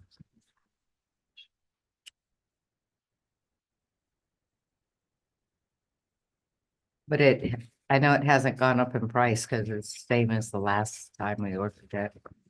Oh, I'm good. I'm fine. I just, that's for me. No worries, I know, I did the same thing when I looked at the invoice. We're like, dang, It gets sent out with one item and. Well, I know, know, but but it it just looked a little odd, but it's for Right. public works and Right. it was a chemical. Yeah. What I got out of the deal. Sounds very reasonable. I see. Yeah. Any other discussion?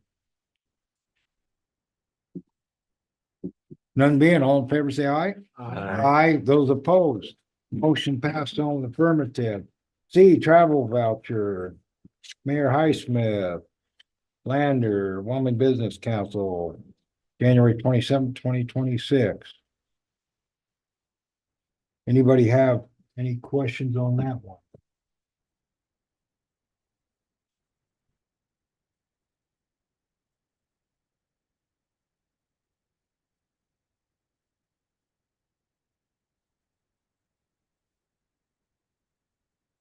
I have a motion to approve. I didn't ask for that first. A motion to approve. I move that we approve. I have a second. I'll second it. Moved by Councilman Nordine, second by Councilwoman Hartley to approve travel voucher 2027-26. Any further discussion? Any further discussion? None being. All in favor, say aye. Aye. Well, oh, excuse me, mayor abstains from voting. Note that the mayor abstained from voting. Motion passed on the affirmative.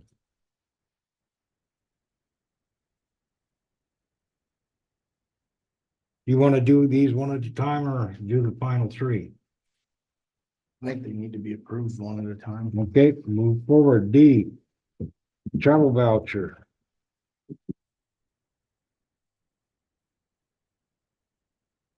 Mayor Highsmith, ID Inc., Wyoming Business Council, January 28th. Can I have a motion to approve? Make a motion to approve. I'll second. Been moved by Councilman Whitener, second by Councilman Nordine, to approve. Discussion. Any discussion?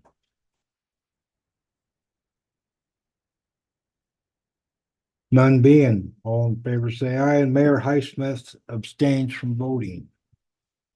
Aye. Aye. Motion approved, all in the affirmative.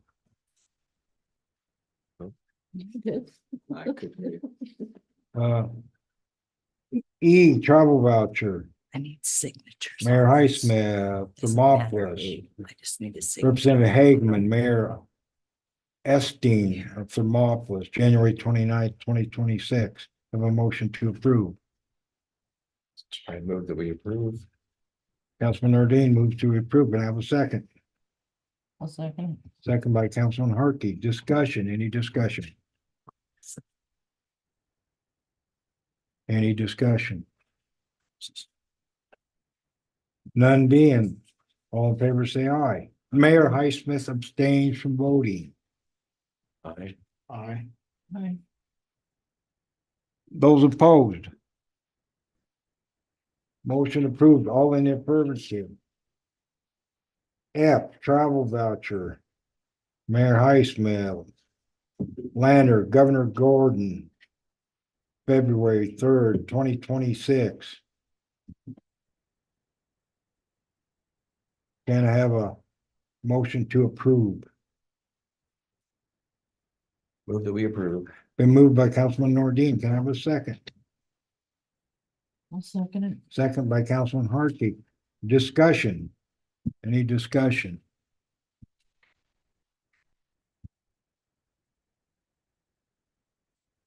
Any discussion? The last one. None being, all in favor, say aye. Mayor Highsmith there, again, abstains from voting. Aye. Aye. Aye. Well, those opposed, same. Motion passed, all in the affirmative. And that meeting with Governor Gordon, that was real good. We had that, and then after he presented a budget, but it was a invitation only. Want to sit down with the governor. There was 3 mayors, 2 county commissioners, and 1 legislator there. And part of his staff. Very good. We got to talk a lot about economic development, but in any event. Move forward. Jeannie, Shoshoni Chamber of Commerce, you're up. You made it. I made it. Hello again, everybody. Good evening, Mayor and members of the Town Council. Thank you for allowing me a few minutes tonight. For the record, my name is Jeannie Cronky and I am the president of the Shoshoni Chamber of Commerce. I'd like to start by apologizing for missing last month's meeting when we were scheduled to attend.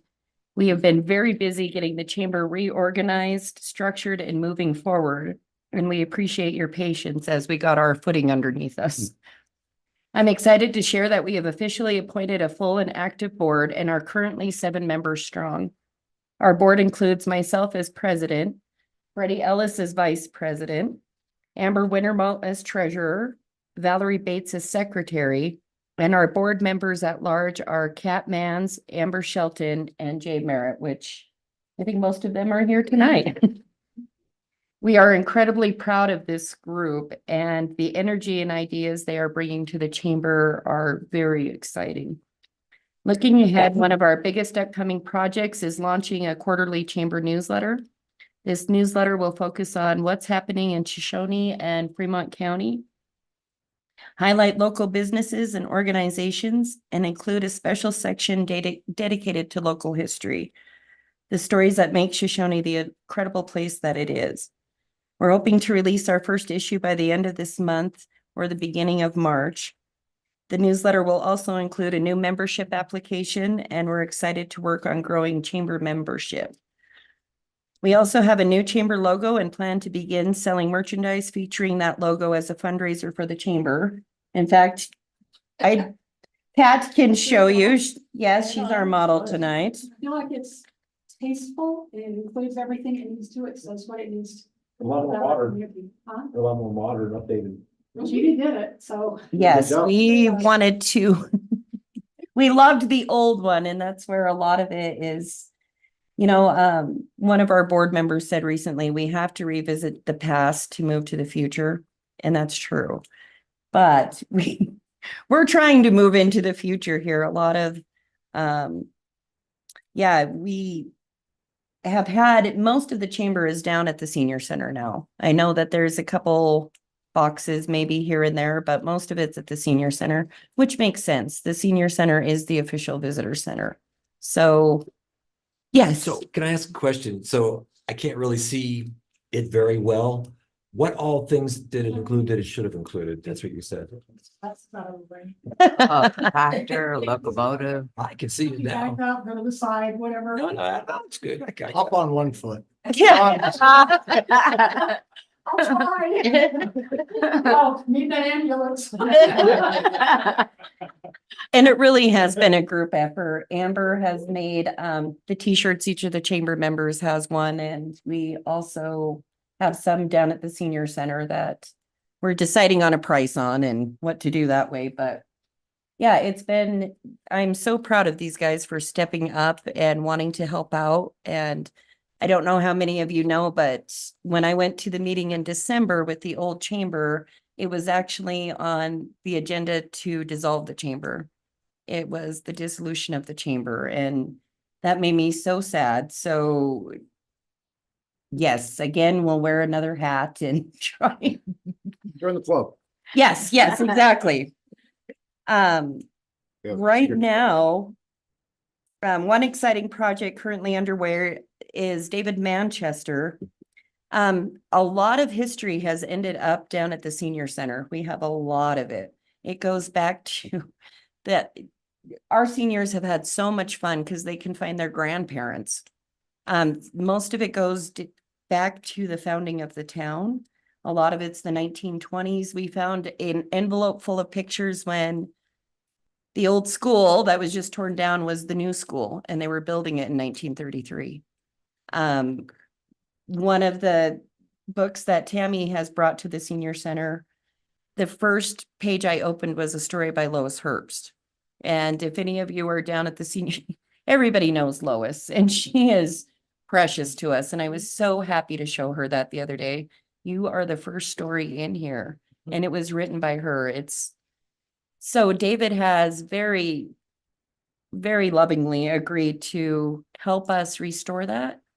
A lot of it's falling apart just because it's old, and it's scary to touch right now. A lot of the old pictures, there's letters from World War II, from World War I that people sent back here to Shoshoni, and we want to preserve that. and make it so it's accessible to the public in a safe way where we're not ripping pages. And so David has been wonderful to agree to take that on. And I know we've talked to, I think he talked to Chris. I know he talked to Bart. Yeah, and we've, looking at stuff, I think, it's things that we have are town archives. Mhm. And I think that, it's great to do that, but I think we just need to make clear of the ownership of it. That Right. the town owns it. And I think it's great to have it restored and not just sitting in a closet somewhere. But I just want to make sure that we get that framework right. That Right, we're not and that just was giving, my, I think and that's Chris, that important. was my only fear that I talked to Tammy and Kim with earlier, is trying to find all of this. Once David gets it restored, I don't want it to end up back in the basement at town hall. Sure. Or in, stored somewhere, because it's kind of scattered from everywhere, from my understanding If with you the walk move. around here, the mayor wanted to paint all the walls with historical stuff, so I think you got a lot of support on presenting that stuff and showing the shared history of Shoshoni. I just wanted to make sure that, Mhm. that we're clear that, that it needs, the ownership needs to be, like a library, or a museum, it's being, Right, we can do that, but we, still have to make sure that we retain the rights that we own it. right, and that's where the senior center will retain the rights to what we have down there, because it's, a lot of it has been donated. A lot of it was made by people that are long gone now. I mean, I found one book today, 1950 is when it was put together, and There's a lot of cool stuff. We got some more stuff that we found that goes back to with handwritten minutes from Mhm. like 1908. Yeah. Yep, we found charters from different clubs in town, and I think we found one today, I believe it was 1924, and it's all handwritten and it's wonderful. We have our original charter as our shooting range. That's And that was awesome. 1914. Yeah, And when their first official NRA shoot, they shot against Sheridan. And they shot, Shoshoni shot in Shoshoni, Sheridan shot in Sheridan, and they telegraphed their scores back and forth. Shoshoni won by 1 point. Better guy at the telegraph, I don't know. But fast forward about 8 years further, I found in an old Sheridan newspaper where it was a Sheridan papers that talked about Sheridan, and they were back in, I believe, Washington DC, shooting a national shoot. And Sheridan was #1 in the nation. Now, they didn't say where Shoshoni placed, but Shoshoni was ahead of Notre Dame in points.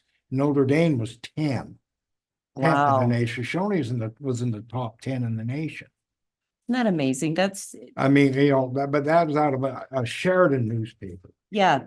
And that's where we're so rich in history. A lot of people don't realize how rich in history we are around here. And that's what, with the newsletter, I want to start sharing some of that with the seniors down at the senior center.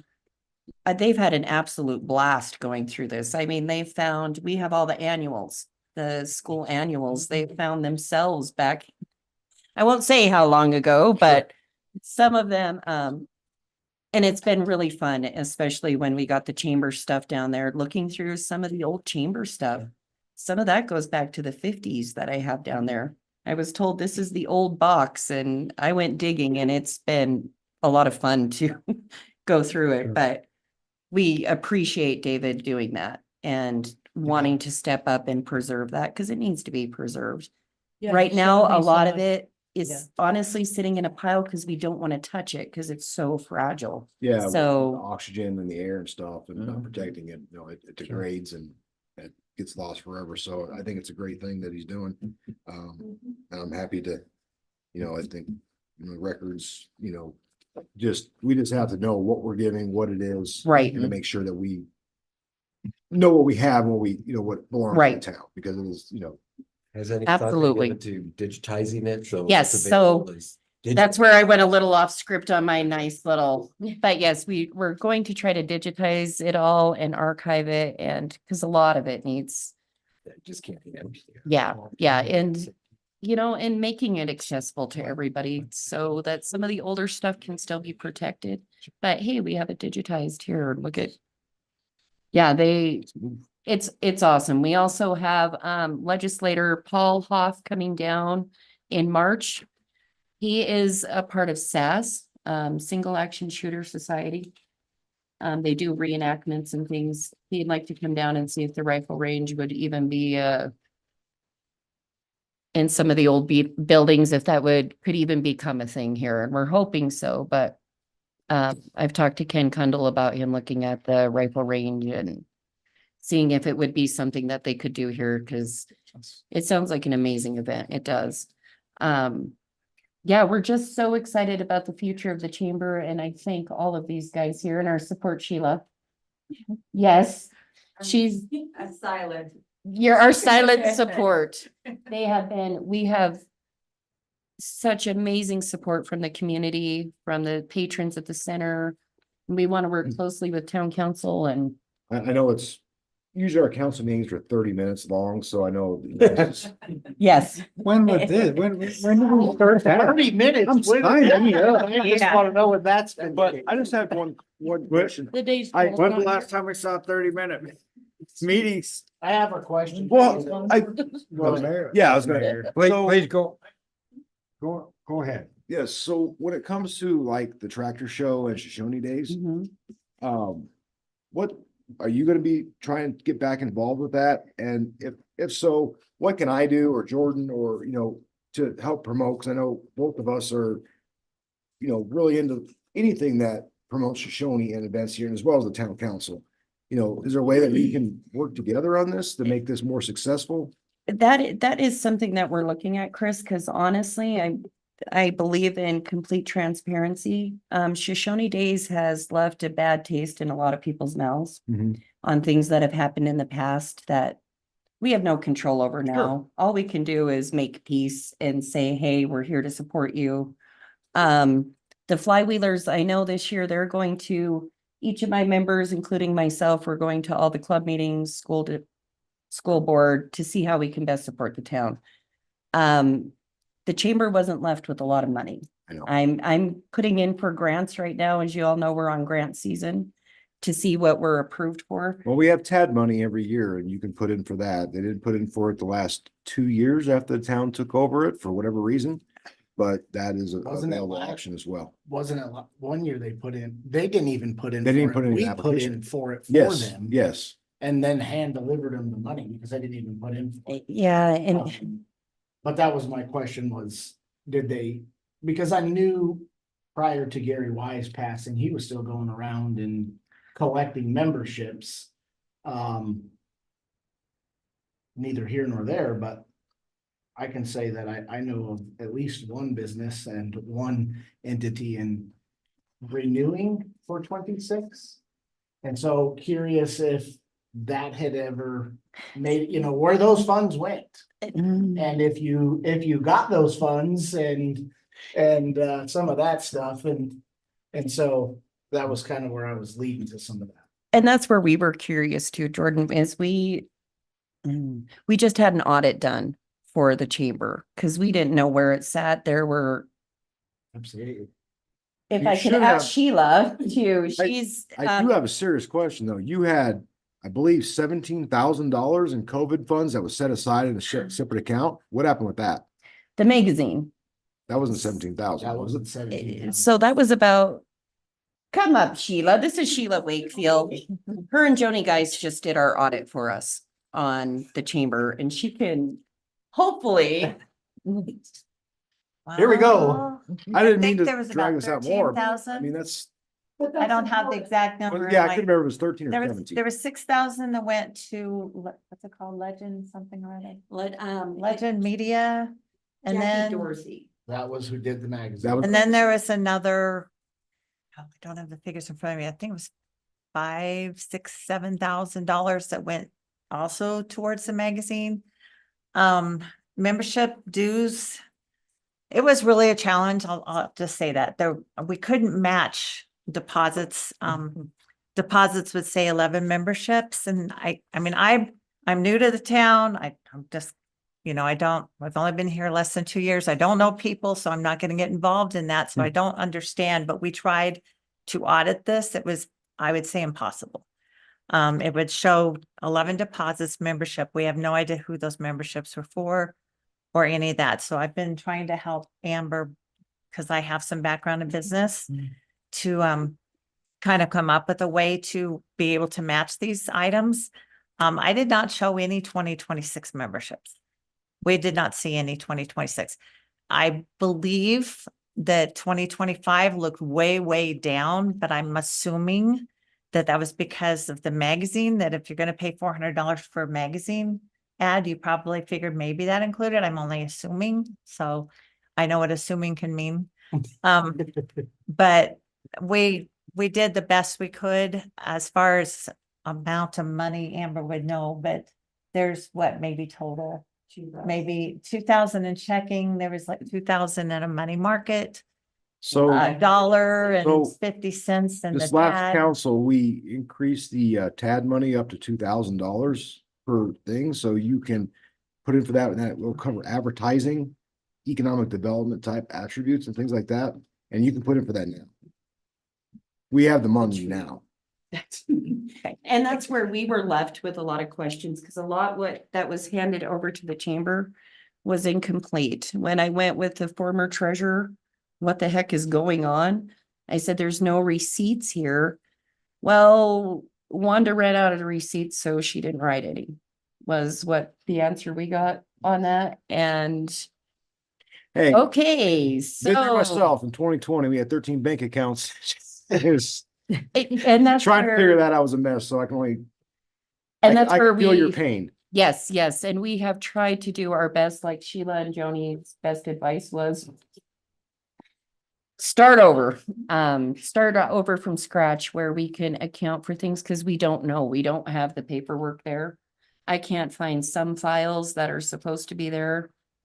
God knows where they were. I was told that everything that belonged to the chamber was handed over to me, and we're not finding that. Well, our TAD money runs out for this year, June 30th, and then Okay. the new year starts. So just to let you know, I think we had, what do we have, 8,000 remaining or 7,800 this year? For Okay. up through June 30th. And then July 1st is another tranche of money that comes in from the Wind River Visitors Council for that. So if you have activities and stuff, definitely put an application so we can consider it. And Yeah, and there's, we did have several that tried to still serve on the board from the old board. It was brought up, we need to apply for grants, and I got told, why are you applying for grants? We got plenty of money. And unfortunately, the TAD money is something you spend, we reimburse versus we just don't give you the money up Right. front. So that's the only catch 22 to that. And that's where we are. The chamber is eligible for a lot of grants coming up. Not saying we're going to get them, but there are, I'll interject. I think you made the ultimate decision I'll stop talking. by starting fresh. It needed to start fresh. It's Mhm. needed to start fresh for some time. There's many of us sitting up here that got involved with it at one point and could see the discrepancies and the things that were probably not copacetic. And I think that's when I can speak for myself only, is when I stepped out. yeah. And quit being involved with it because there was too much gray area. There was too much he said, she said, this, it was kind of just operated like this is my thing. And A private club. yeah, exactly. And like an Elks or something, I guess you could say. And so it wasn't right. Right. And so that's why I brought up the money situation, because I was curious and I had some speculation of maybe some misuse of funds. I wouldn't say. That's why I'll leave it. And that's where I've been to, because there are a lot of hurt feelings. There are, especially in the community towards the chamber. And I've been assuring everyone, brand new chamber, brand new people, hence the brand new logo. We're starting off fresh with positive people that want to see good things for the community. One thing I noticed, the chamber goes by election process for board members, and they've just been pulling them willy-nilly out of the community. We're getting back to the bylaws. Well, And here's even a funny thing. Joel and I can attest to this. Joel and I ran at the same time, and we both won, and they sent out the ballot voting piece on Google Docs. And then they called us in and told us we did not win. Oh, see, So we won't get into that piece of it, but that's Well- neither here nor there. And that's where a lot, you know, I've explained to a lot of folks that have said, hey, we want the rabbit chute back.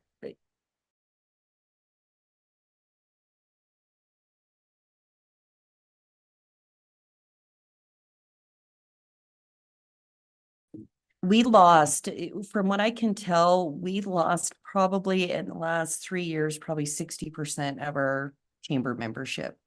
The last figures we have, the current figures for 2025 for the chamber were 40 members. And that's way down from when I did find a membership from 2019 where we had right around 150 members. It was a little gray on, but that's quite a significant drop in. So we want to get that back up. That's where with the newsletter, we're going to have a new membership form. The first newsletter, I'm introducing each of the chamber members with a little blurb on why they want to serve on the chamber, what they want to see for the community. Like I said, that local history piece, I'm really excited about. So. Kudos on you all. Yes.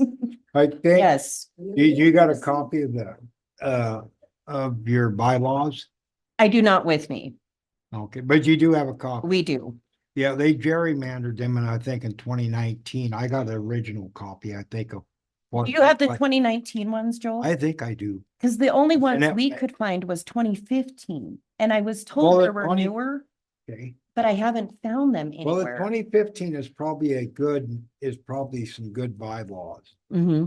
Because about 2019, That's when it started getting a little. that's the hairy. way they changed how you vote, when they had their meetings and who could vote and Okay, so if you got to 2015, yes.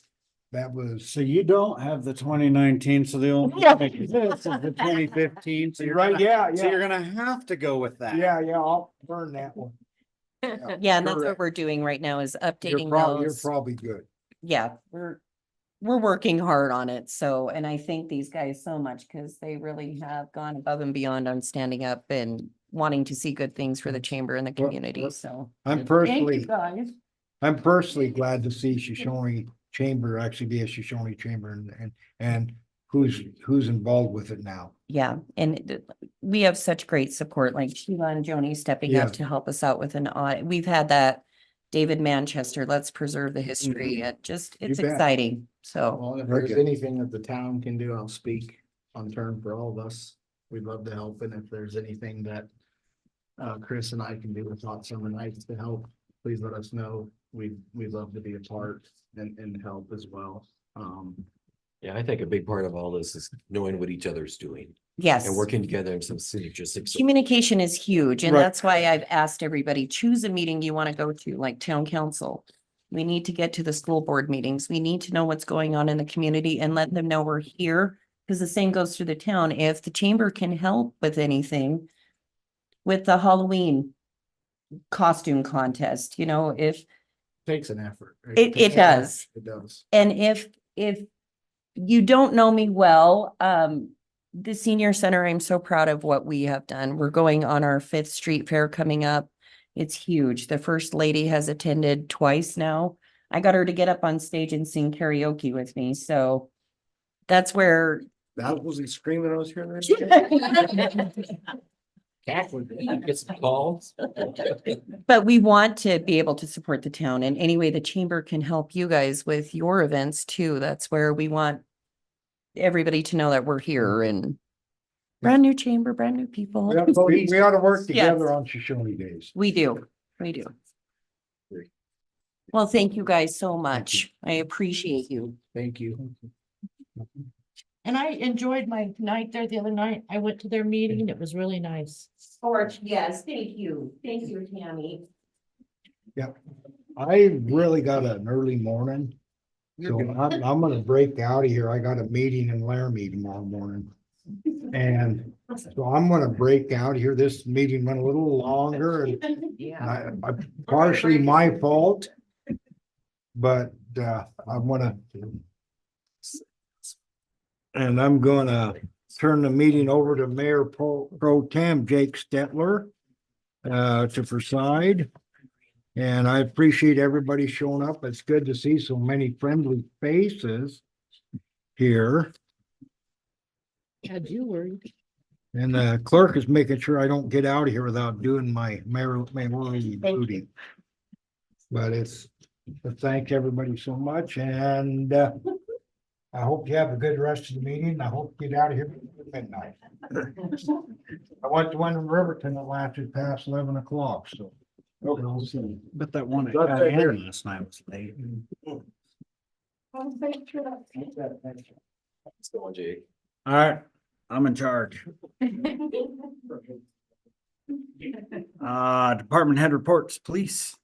Yeah, so I didn't get to do this earlier in January because I was in training, so. Here. One. So this is the annual report. I provided a copy for everyone to look at. Made a nice little picture of our team. I was told that the bottom right photo of Nitro is actually the chief. Not me. Actually, what? The dog is the chief, apparently. Oh. So it's best looking picture we had, so I guess it's. Looks like he'd agree. Pedigree. And as you know, we reorganized the police department structure to for a little bit more on point accountability. I know this is kind of small, but this is a summary of our calls for service. They're broken up into categories: crime against person, property, general crimes, and then just service to community is in blue at the very bottom. I might be able to figure out how to zoom in. So kind of read, some of the crimes, and what you'll see is a lot of red. So that red is indicating a downward trend. One is from 25 to 24 downward, and then one's a 5-year average. So when we have a double red in a category, that means not only those crimes go down from the year prior, it also went down from the 5-year average. So it hit both. And I'll talk a little bit about that briefly. So, and these are on our website. So if you want to read these more in depth, you can go on the town's website under archives, and it's under public notices, and it's posted there. So. The what? No. Crimes against property are one of the hardest ones to solve, but the best way to solve it is not to have them happen to begin with. So that's what we're working on.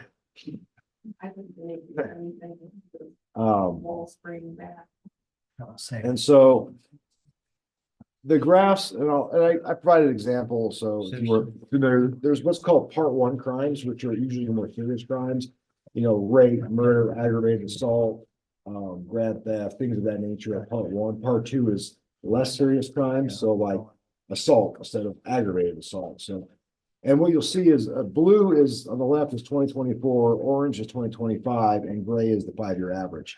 And every category for the 3rd year in a row has decreased from the previous year. And that's why we're below the 5-year average, that we continue to decrease. So, what's driving that decrease? Well, a lot of it is related to traffic. And I know we get a lot of comments about, we do traffic stops, blah, blah, blah, speed trap, whatever you want to say. But the fact of the matter is that when you see a police officer driving through the community and they make a traffic stop, that shows that we're being proactive. We are a proactive, not reactive police force. So by being proactive, we have certain metrics that we look at, certain ways that we try to deter crime. So Lander PD is another agency that has followed this, going from a reactive to a proactive, and they have seen the exact same trends that we've seen. So by doing these types of things, it detours people from doing things. It slows down the rate of things. And also knowing that we're here 7 days a week now. We're not here just, 4 days a week or 5 days a week, like 6, 7 years ago, We actually have a full police force that has the ability to investigate crimes, to do everything that a typical police department would do. And so, we've been pretty consistent over the last, 4 years of our, traffic. And that correlates directly with the reduction in crime.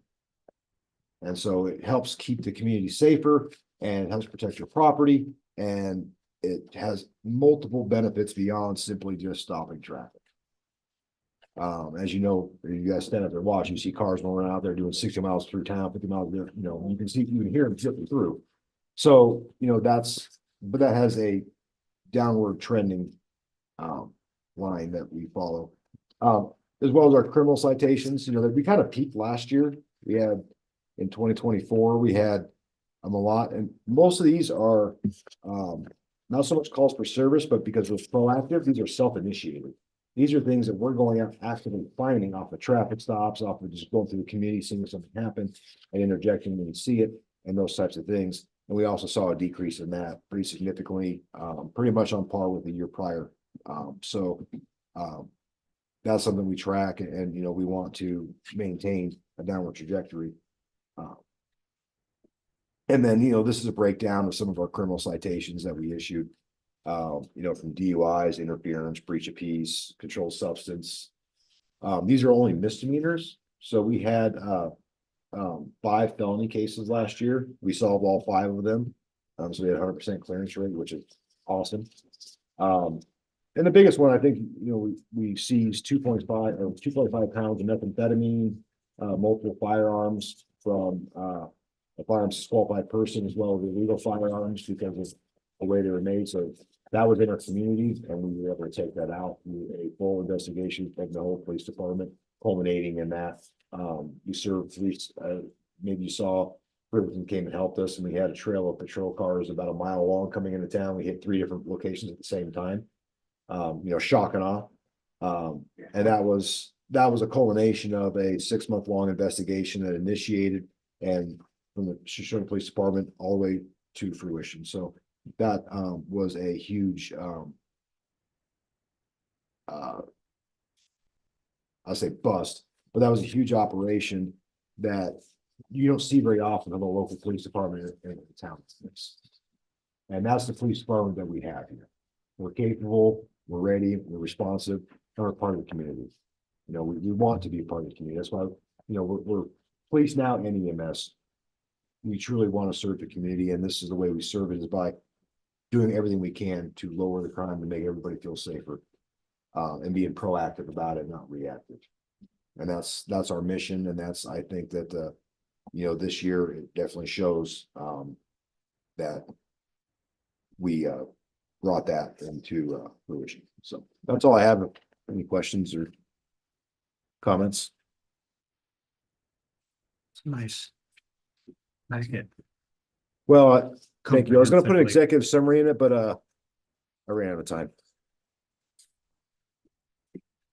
But it is posted on our website if you want to take a closer look at it. Any other questions for our chief? All right, well, thank you. Clerk for quarterly financials. I know it's getting late, so I'm just gonna read, I have some highlights for both Q2 revenues and expenditures, so I'll just read through this real quick. As you look through your budget charts and the breakdowns. First one's gonna be on revenues. We base each quarter budget on the yearly estimate, which is then broken into equal quarters. Typically, Q2 is the lowest revenue quarter of the year. However, as shown in the revenue graphs, the Q2 of this fiscal year is the highest revenue on record.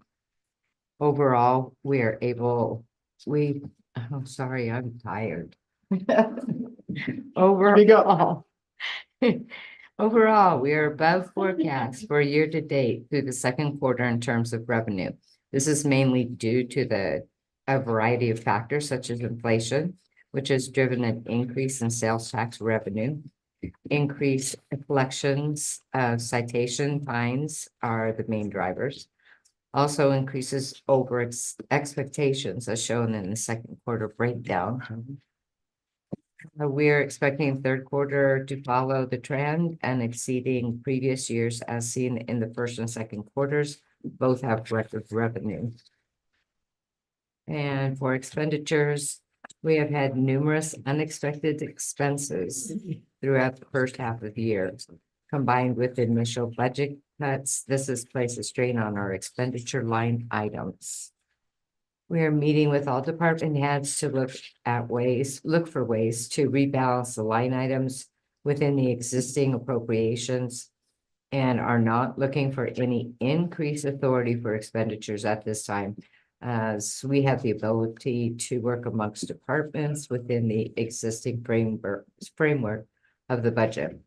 The biggest aspect of the budget is that revenues are outpacing expenditures, which provides for balance, positive balance in our budget. We expect this trend to continue into the third and fourth quarters, leaving a positive balance for year end. Previous years have required the use of savings to pay for projects, leaving a net negative to the previous 2 years, with projects being completed this year and the current positive balance in our budget. We expect to contribute into savings at the end of this year. As we go into the budget process, we will begin with a clean slate in all departments and build the budget based upon fixed costs only and justification for each line item requested to ensure continued financial or fiscal solvency and increasing our rate of savings to ensure the ability for future projects. So we're really doing good. Other than our expenditures, which were a bit heavy. We had a lot of grants, so a lot of payments going in.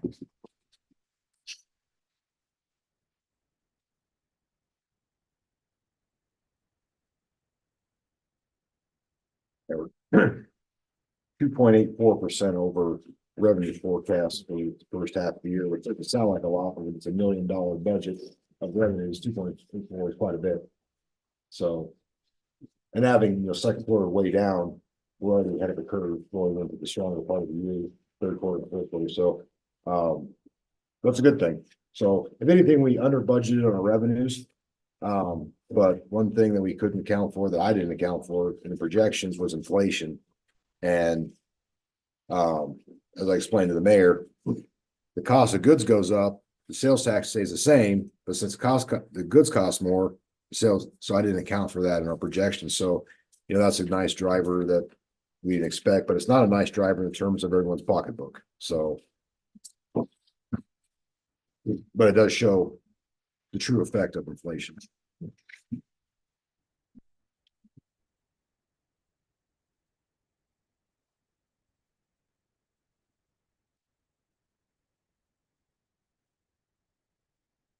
Any further questions for the clerk?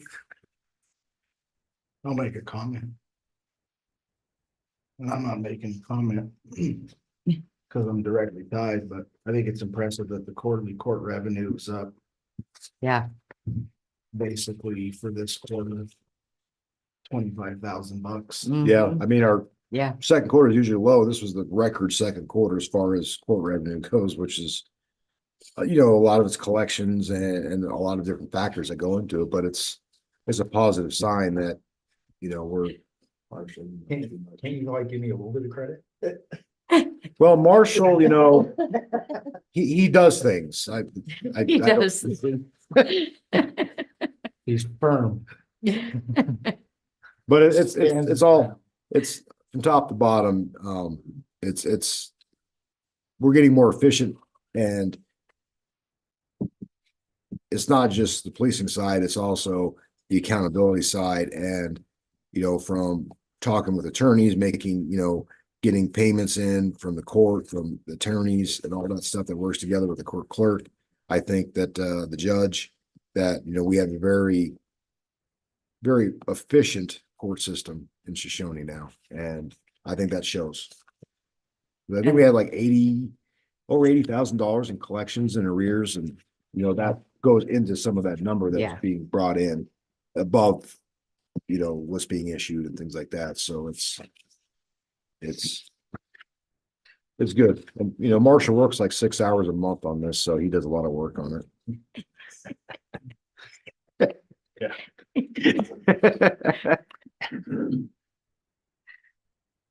Any other questions? All right, we'll move on. Business license, DBA Desert Inn, Randy Wilson.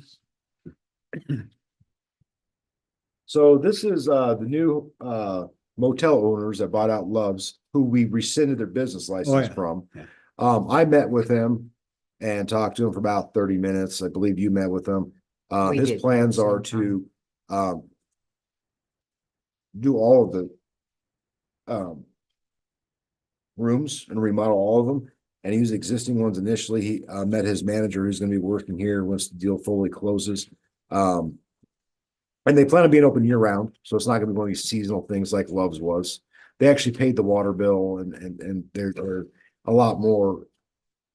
Well, proof's in the pudding. I mean, we're all apprehensive at this point because of what's happened successive. So take it with a grain of salt, but the initial impression was very positive. It was very welcoming, and what they're planning on doing with it, and their track record that was provided from other businesses in Colorado was very impressive.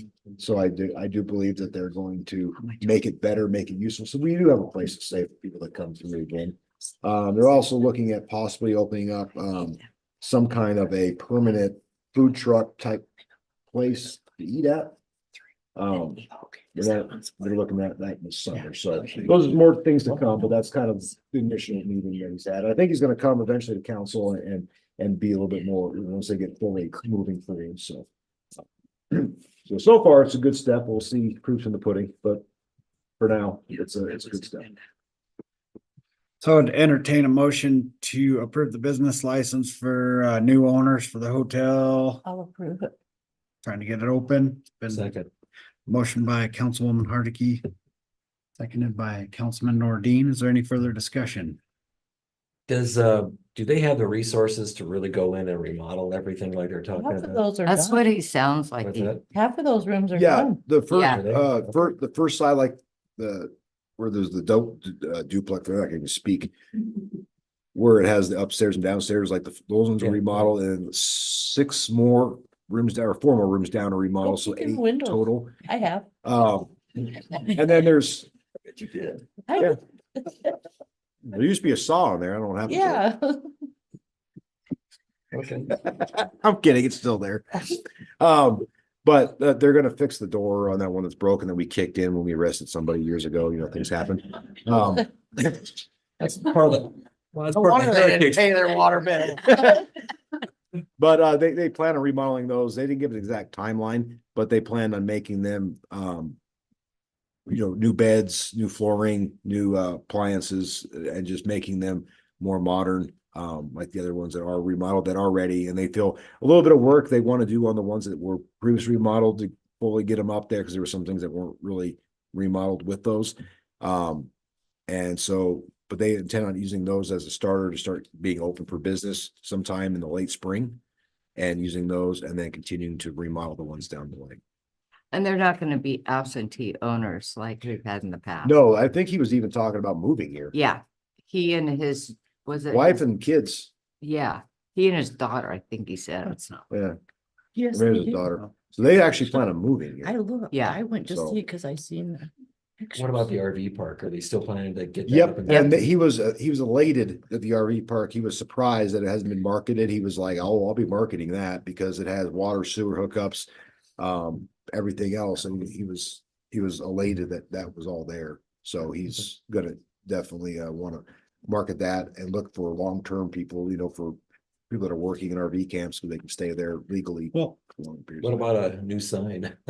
He loves, no, Oh, he loves the sign, but he Yeah. wants to redo it. He wants to make it, That's fine. clean it up and make it actually look good. yeah, But for whatever reason, he loves that rustic look. He's like, I think it's cool, Yeah. the neon lights and stuff. I was like, yeah, that's like Bates Motel, but whatever. yeah. a point of clarification on But this, he- Councilman Nordy, the Yeah. business license is for the motel and the RV Yeah. park. I mean, But he just liked, so he you're liked the aware. rustic look. That he's like, it reminds me of his stuff. I didn't hear anything Yeah. about them remodeling. And so he just wants to make it. Oh, cleaned up, but this, Yeah. yeah, 505 and 605 But he likes West that. Second Street, rustic Desert Inn, 1960s, See, some of them are you know. done. Desert Inn Motel and RV Park. And it says on the application, the property has two addresses for the RV park, Yeah. and he would like to permit business license. There's for nothing both. wrong with, a little bit of a rustic and, living on, I think it's a. Well, and he Nice also thing. talked about possibly being interested in the cafe, In what? the I was cafe. gonna say, I've heard that somewhere that he had expressed interest in that. Yeah, cafe. He's expressed interest in it, but then, the condition of it played a factor and he was talking about, wanting to acquire, maybe scrape it down and put in but he's gonna do something. What that looks like is still to be determined, but yeah, he did. Oh, that's He great. was looking at that. Yeah. That Yeah. could go away. Yeah. And Beaverville. Yeah. Any other discussion for the Maybe they'll have DBA donuts Desert there Inn too when you Motel build it. So when you park business there, license? you can just walk next door to get your donut. That's where all the cops will be. Yeah, that's right. Any other discussion for the business license? None. All those in favor say aye. I- Opposed, same sign. Approved. Building permit, Calvin and Sheila Wakefield, 407 A Street. You made it. That's us. Come on up.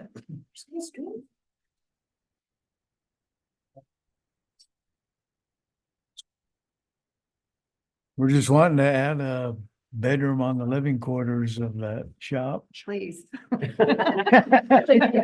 Yeah. I moved that we approve. Sleeping in the motorhome right now. It's got everything but a bedroom. It's the far northeast corner of town. It's the big tan shop at the three. Yeah, Dr. Kavanaugh. Kavanaugh's. place. It's, yeah, the Dr. Kavanaugh. Yep. And it's got living quarters in it, but he didn't build a bedroom. There's a studio. Well, they did put water and sewer in the shop and we have our motorhome in there, but it's a long walk. Yeah. So I had 20 by 20. The living quarters is 20 feet Yeah. into the shop and the shop's 40 feet wide. So we're just gonna continue So it's just gonna be a on the bedroom, northeast corner and put in a With a 20 by closet. With a 20 closet. bedroom. no bathroom or anything. just And no bedroom. plumbing, just a It's a bed. nice sized bedroom. Closet where you put your bed, right? Yeah. Well, Yeah, yeah, yeah. 20 by 20. Get back to our king bed. Yeah. So no, it sounds like it's gonna be 3/4 closet, 1/4 bed. Yeah. It is. I Like I think, said, yeah. just One closet. putting the king bed and the rest is. It's a closet. I keep my clothes in the motorhome. Yeah, yeah, yeah. I'm sure you know how it is. Yeah, that's easy. I was gonna say for a man, that's great, in case you don't have to hook up the motorhome with the load. Right. It's just gonna be on a slab, so it's nothing Okay. major. Been It's moved just and seconded internally, to right? approve the Just building it's- permit. All those in favor? I have a And that- question. It's not externally, it's internally. No, it's external. Internally, 20 yeah. by 20, 2020, yeah, just extending off the north side, heading to the northeast. Is that where your grass is there, that, yeah, on the other it's- side. okay. Yeah, Out on towards the the other dirt side. piles, out towards the park, Chanley's old ranch thing there. Yeah. In the Gotcha. backyard, yeah. Okay, Did you have a chance to review the yeah, permit? Oh, okay, it's, got it. any other discussion? All's in favor? Aye. Aye. Opposed? Okay, Thank Jake, you. approved. Thank you. Jake, Unfinished business. can you, I couldn't catch the. Motion second. Thank I you. apologize. Motion by That's okay. Councilwoman Hardikey, seconded by everybody was you. talking over everybody, so it's Yep. probably pretty hard to I hear. heard. Unfinished business. Number A, travel policy. So this was getting on, we added that terminology, so I included that. Just need to get a vote to make it official policy. So what was added on the travel policy was that basically just that Usage of town-owned vehicles requires the completion of the vehicle usage log. Very quick, very simple, one sentence addition to the travel policy is all that was changed.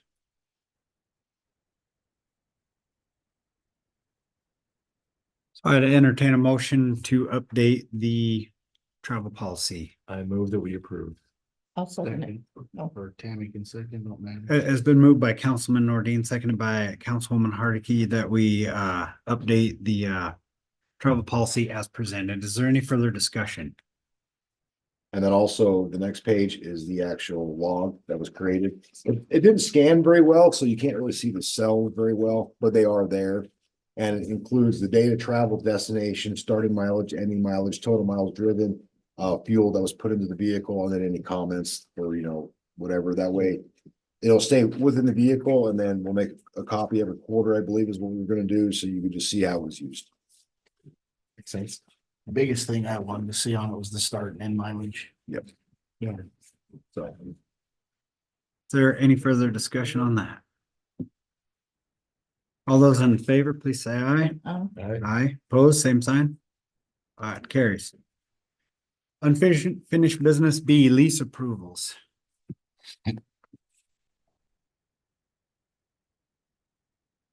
We tabled. Well, That yeah, was- I that kind of was- have something to say about that. Go ahead, Kim. I'll let- Okay.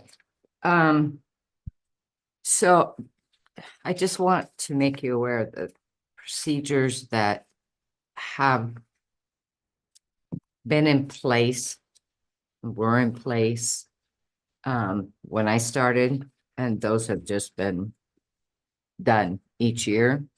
So because these leases they start the first day of January. I thought I had it with it. What you guys had for the approval. Oh. Not right there. Okay. So the listing that you guys went through, that you had on last council, where it had Dave Maddox, so on and so forth. 1, 2, 4, and 5. No 3. Remember? Okay. So you had made a motion and voted to increase the $200 to $600. All of the lease agreements go out so that they can come back because they start on the 1st. So those had already gone out.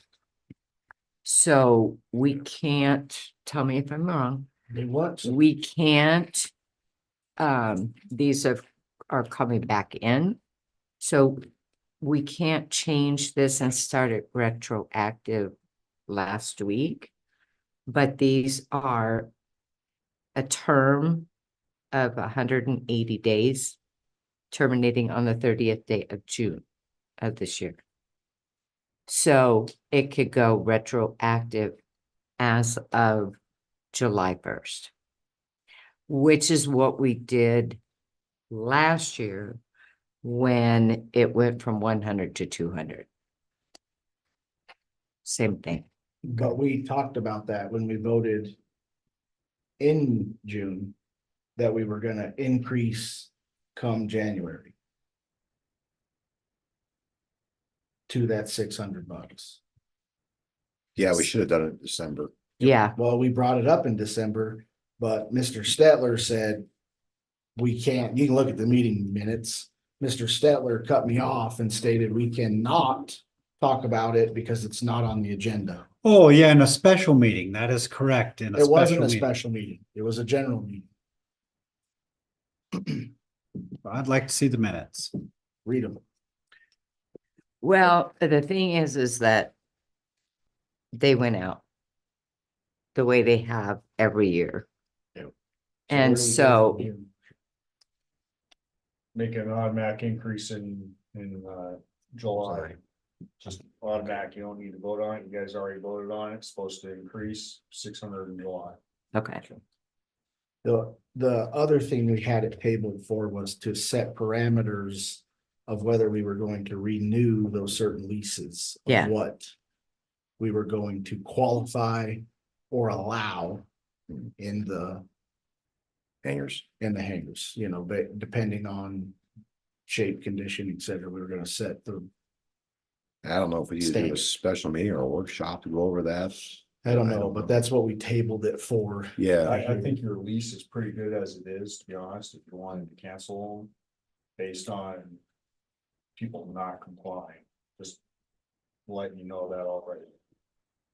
It's pretty solid in the condition that they're supposed to be maintained, kept in, what they're allowed to put in there and what they're not allowed to put in. And I think that's where you had wanted to give people an opportunity to make an effort. And we kind of had talked about that on if somebody's gonna make an effort, like the gentleman that showed up, how we were going to give him an opportunity and work with him. Clearly, is he the only one that's reached back to you? All right. Now, I know that Joel has talked to Al. He Kenyon? has not called me. Al's the nice Kenyon, shop or the nice hanger? no, No, that's that's the Maddox, Okay. yeah. I have not heard from Al. So I don't know where he stands on his hanger.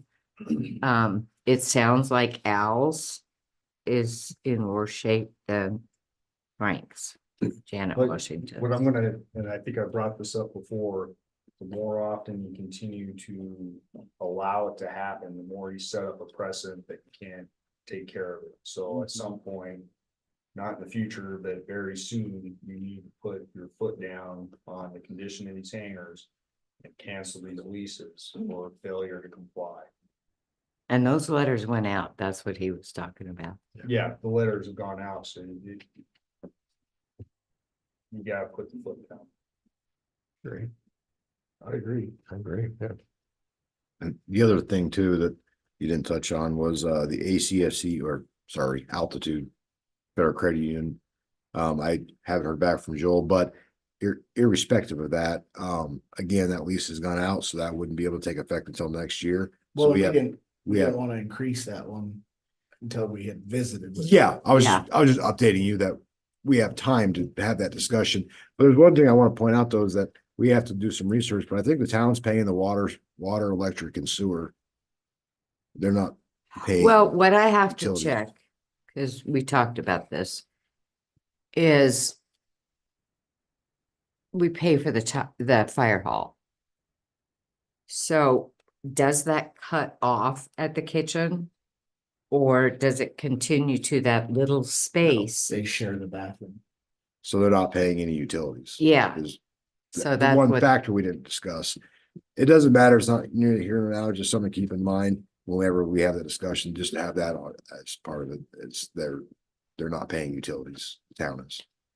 yeah, So but hopefully, you know, I mean, the idea of the lease payment would be to help cover that, I would think. Yeah. You know, in theory, you know, so Mhm. Yeah. and Yeah. maybe it needs to be adjusted. Maybe it's a proportional thing. Yeah, maybe not. I mean, just so you have all full transparency on everything, so you can consider all avenues. Okay. That's all I got. So leases, you're saying ain't gonna go up until June. July, July 1st. July they 1st. end June 30th.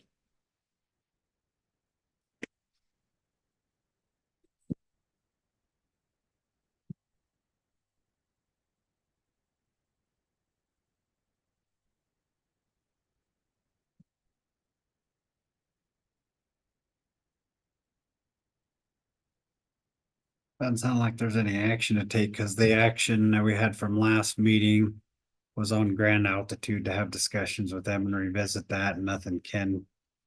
I don't think those Correct. discussions have taken place, and we couldn't change anything until July 1st anyways. Well, I'm talking about the. Or theirs is a 12-month lease, isn't it? Yeah, Yeah, So nothing January can 1st. happen until January 1 of 2027. right. that's why I wanted, because that was what, this was on the agenda specifically for that. Grand specifically, Altitude, Grand right? Altitude. Yeah, That's what, what information I did have for the council, just, we can do this at a later date.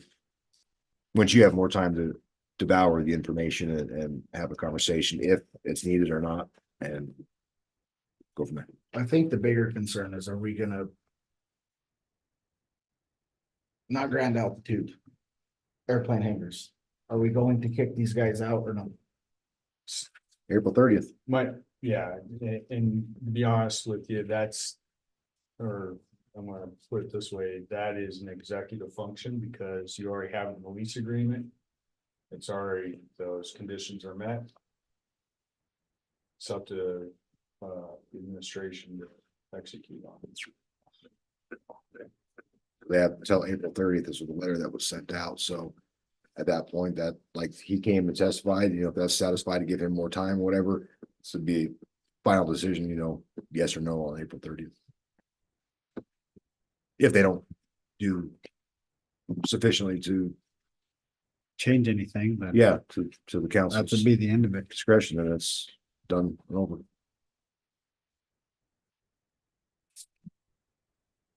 I guess the ball's in your court, come April 30th.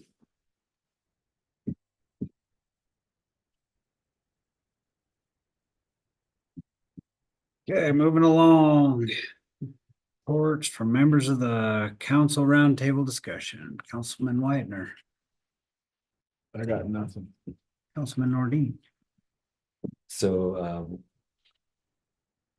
Chris, we mentioned my committee, the A2A committee, working on a strategic plan. We've got a draft out there. And Awesome. and it's something that within the committee, we're kind of getting the comments on it, and making any changes as we need to. So it's not a long one. It's really pretty succinct, but it really, chamber members are appreciative of this. I mean, the history is a big part of what putting in the strategic plan and honoring our history, but then also looking forward to the future.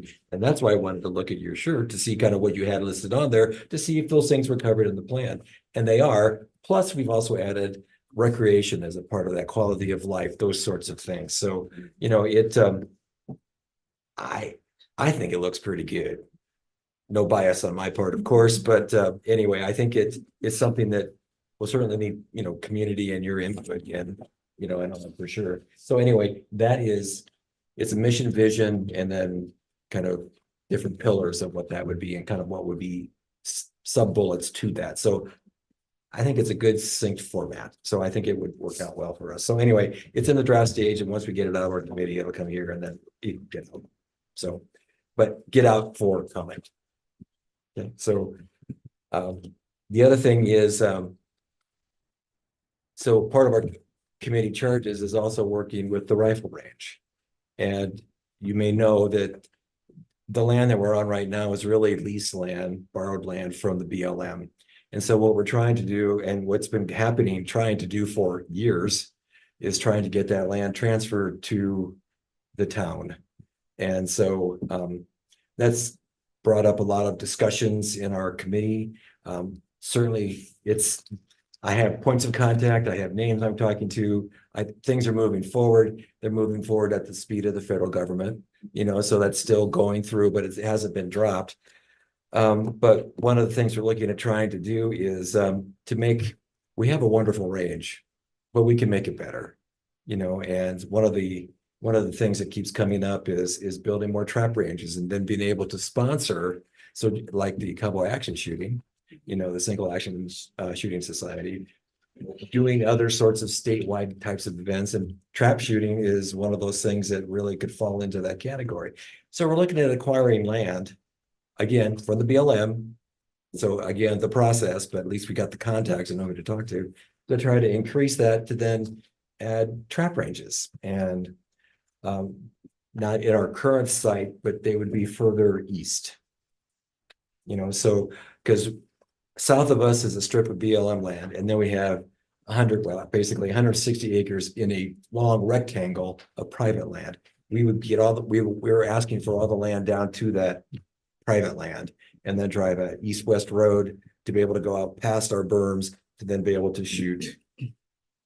Not toward the town, because we'll be outside of the town, but it's shotguns anyway. When you're shooting number, 8, 7.5, 9, it's not going to get there anyway, but it sounds good. But so anyway, But then also Ken and I talked about trying to get a long distance range there. And I think we can probably get with that same acquisition of that additional land, we can get to a range that's at least 600, if not 1,000 yards. So if we could do that now, it would be a 24 position sort of range, but it would be that part we would close down our current. We'd have to basically close down the range and then just shoot the distance. I mean, and that would be probably, that could be maybe up 5 to 10 stations, but it's really close to where our current trap range is at. So I think we're heading in the right direction. I think it's, and because again, the ultimate goal would be to have a range that people want to come to, you know, so we could, I mean, that is economic development. When you have, let's say, you know, 50, 100 competitors come in from across the state, they have to stay somewhere, they have to fill up their gas tanks, they have to, or in this case, probably diesel fuel up their tanks, you know, and places to stay, RV parks. I mean, it's just, it all kind of works together, right? So that's what we're looking at doing. That's what we are doing. It's just a process. So Really, I have to say something. It's like a miracle that everything seems to be coming together at the same time. We're just getting this started. That came up. Now we've got the motel that they're gonna reopen. We're talking about food availability. And it's just like, for years, we just sat here in limbo, and all of a sudden, everything's coming together. It feels so positive. well, and that's Remember that when you go to election day. Yeah, yeah, yeah. I only say that because there's some signs hanging around. we're forward looking, you know, and wanting to do what we can because it's good for Shoshone. I mean, the amount of traffic we have coming through Shoshone is amazing. You know, and the recreation that we're talking about goes well beyond the shooting range. We're surrounded by billions of acres of open BLM land. And let's not forget Boise State Park. I mean, that is a treasure, you know, in Wyoming, in my humble opinion. And I don't fish, all right? So not that I'm against it, I just don't, you know. But a lot of people do. The recreation this summer is amazing and outstanding, and we can bring more service or overnight stays to the park as well. So, I mean, I agree with you. I think it seems like the time is right. Right, the time is right. So anyway, I absolutely agree. You said summer, like you're talking about right now, right? You said summer? Yeah, don't you have like a all season? Well, your motorhome or your, I mean, you could probably, I mean, it could work, but you're kind of camping out now anyway, so maybe not, but you know. So the last thing on my list is Joel had talked about a town website, Chris, and I don't know. Oh, no. I'm trying to get to it, Oh, but okay, I am so buried. It just hasn't, it's not. I just hadn't heard anything about it. It's not at the top of my list. That's fine. We'll try to have it done by the end of March. I'll give you a time. I'll give you a date. Yeah, Oh, March would be outstanding. it's not, well, that's too close. Christopher. No, it's not. We'll have it. Yeah, Tentatively that's by the not end of March, realistic. we should be good. Well, and that's part of the direction we're headed, you know, a fresh look. right? Yeah, I mean, we need that fresh look.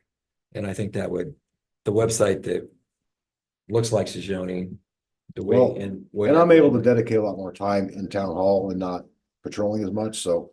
there's just March is certain good. things that he has to. They've had pages and pages of, Oh, yeah. yeah, of where, you know, I've got to do this and this, where's this located? I don't know. So that's something that he's gonna have to play a part in. At the college, we always have a team working on software implementation. So I mean, it's, yeah, I get it. It's just. From the vendor on, you know, to our own folks, and it's just a pain. Yeah, We just- yeah.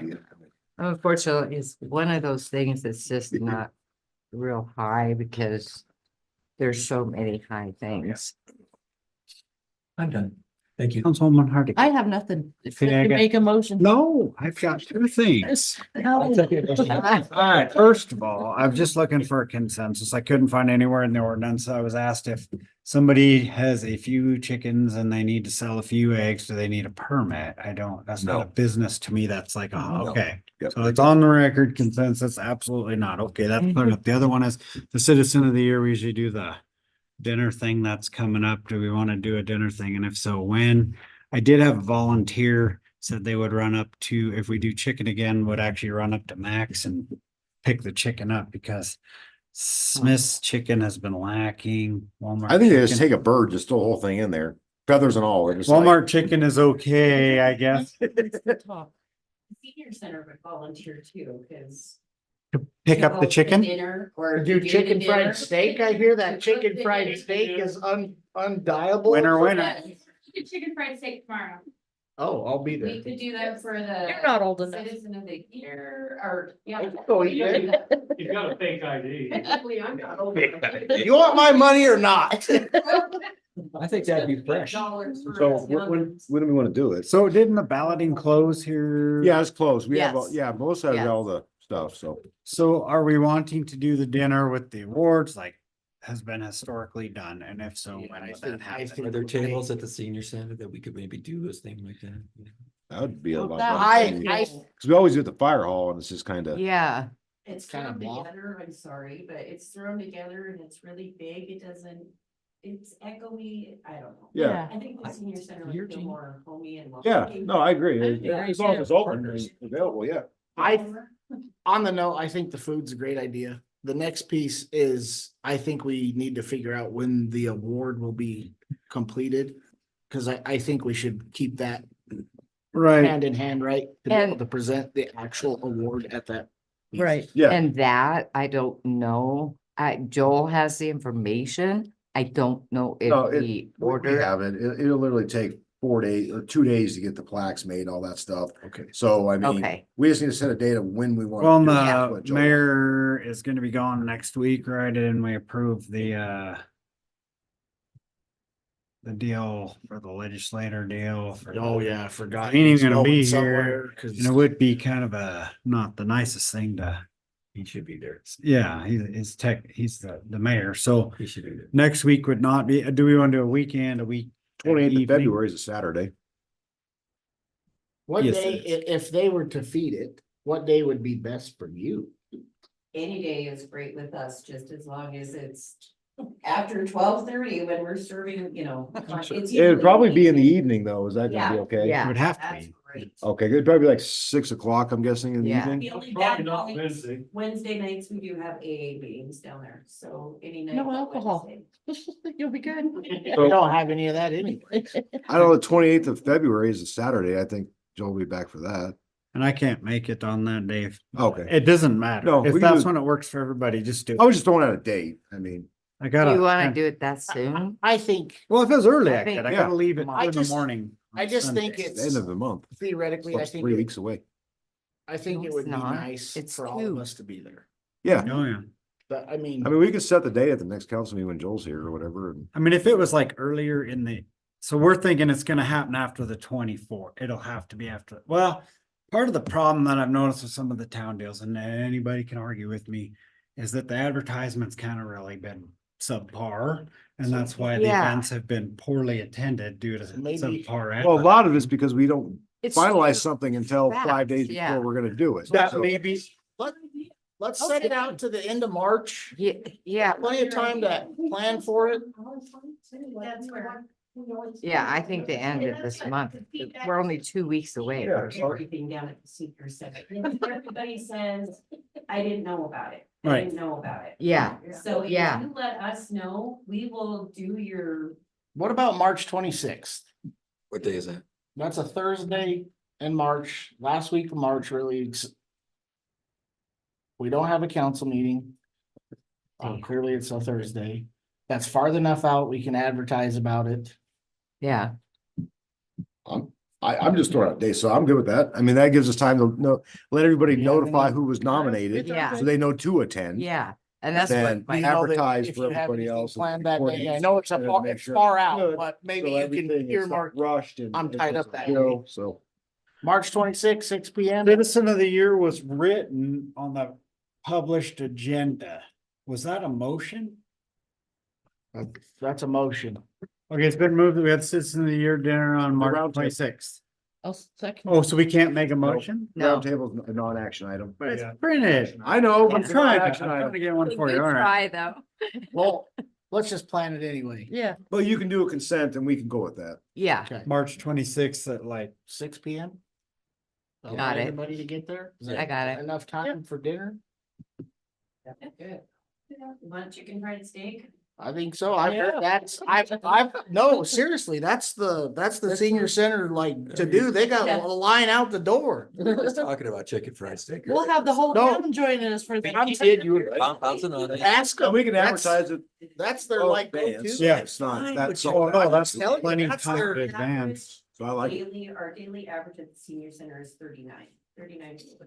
When we do chicken fried steak, it is our highest amount. We've had 120 there. Oh. I told you. You're not using that jelly they used to sell. No, no. That does not promote hunger, I don't believe. But get people to show. So, Voted most addictive jelly in the county. so Jake, I have one more thing. Still having a hard time. I'd like to throw out real quick, if I could, and this is real quick. I'm kidding. You know, I'm sorry, but I get lost on dates. You know, I mean, I just get lost on day. I do. The reason I can even stick to my schedule at the college is I have a calendar and everything is on the calendar and it comes from the college and we just get it Yeah. all set up and it's great. We don't have just a 1-year calendar for the town. I would just propose that, a 1-year calendar where all these different milestones could be on there so we can maybe do a little planning. Like it's like the Yeah. Christmas, like the Oh, Christmas yeah. thing with, Santa's gonna be there on Saturday, so let's do it then. I'm going, why? I'm sorry, Oh, I agree I with like you because schedules. it's too, I yeah. like calendars. Yeah. I like those Chamber would things. love to help with stuff like that. That's where. I would love the chamber to help with stuff like that. I have no. Me too. Yes, like that, yeah. Thank you, I'm done. I think Tammy. I'd like to make a motion, we go Only home. only if Jake wants to, I'm done. No, I'm looking for a second. Second. Okay, it's been moved by Councilwoman Hardiky, second by Councilman Nordine. Any discussion? All in favor? Aye. I. Opposed? 9:51.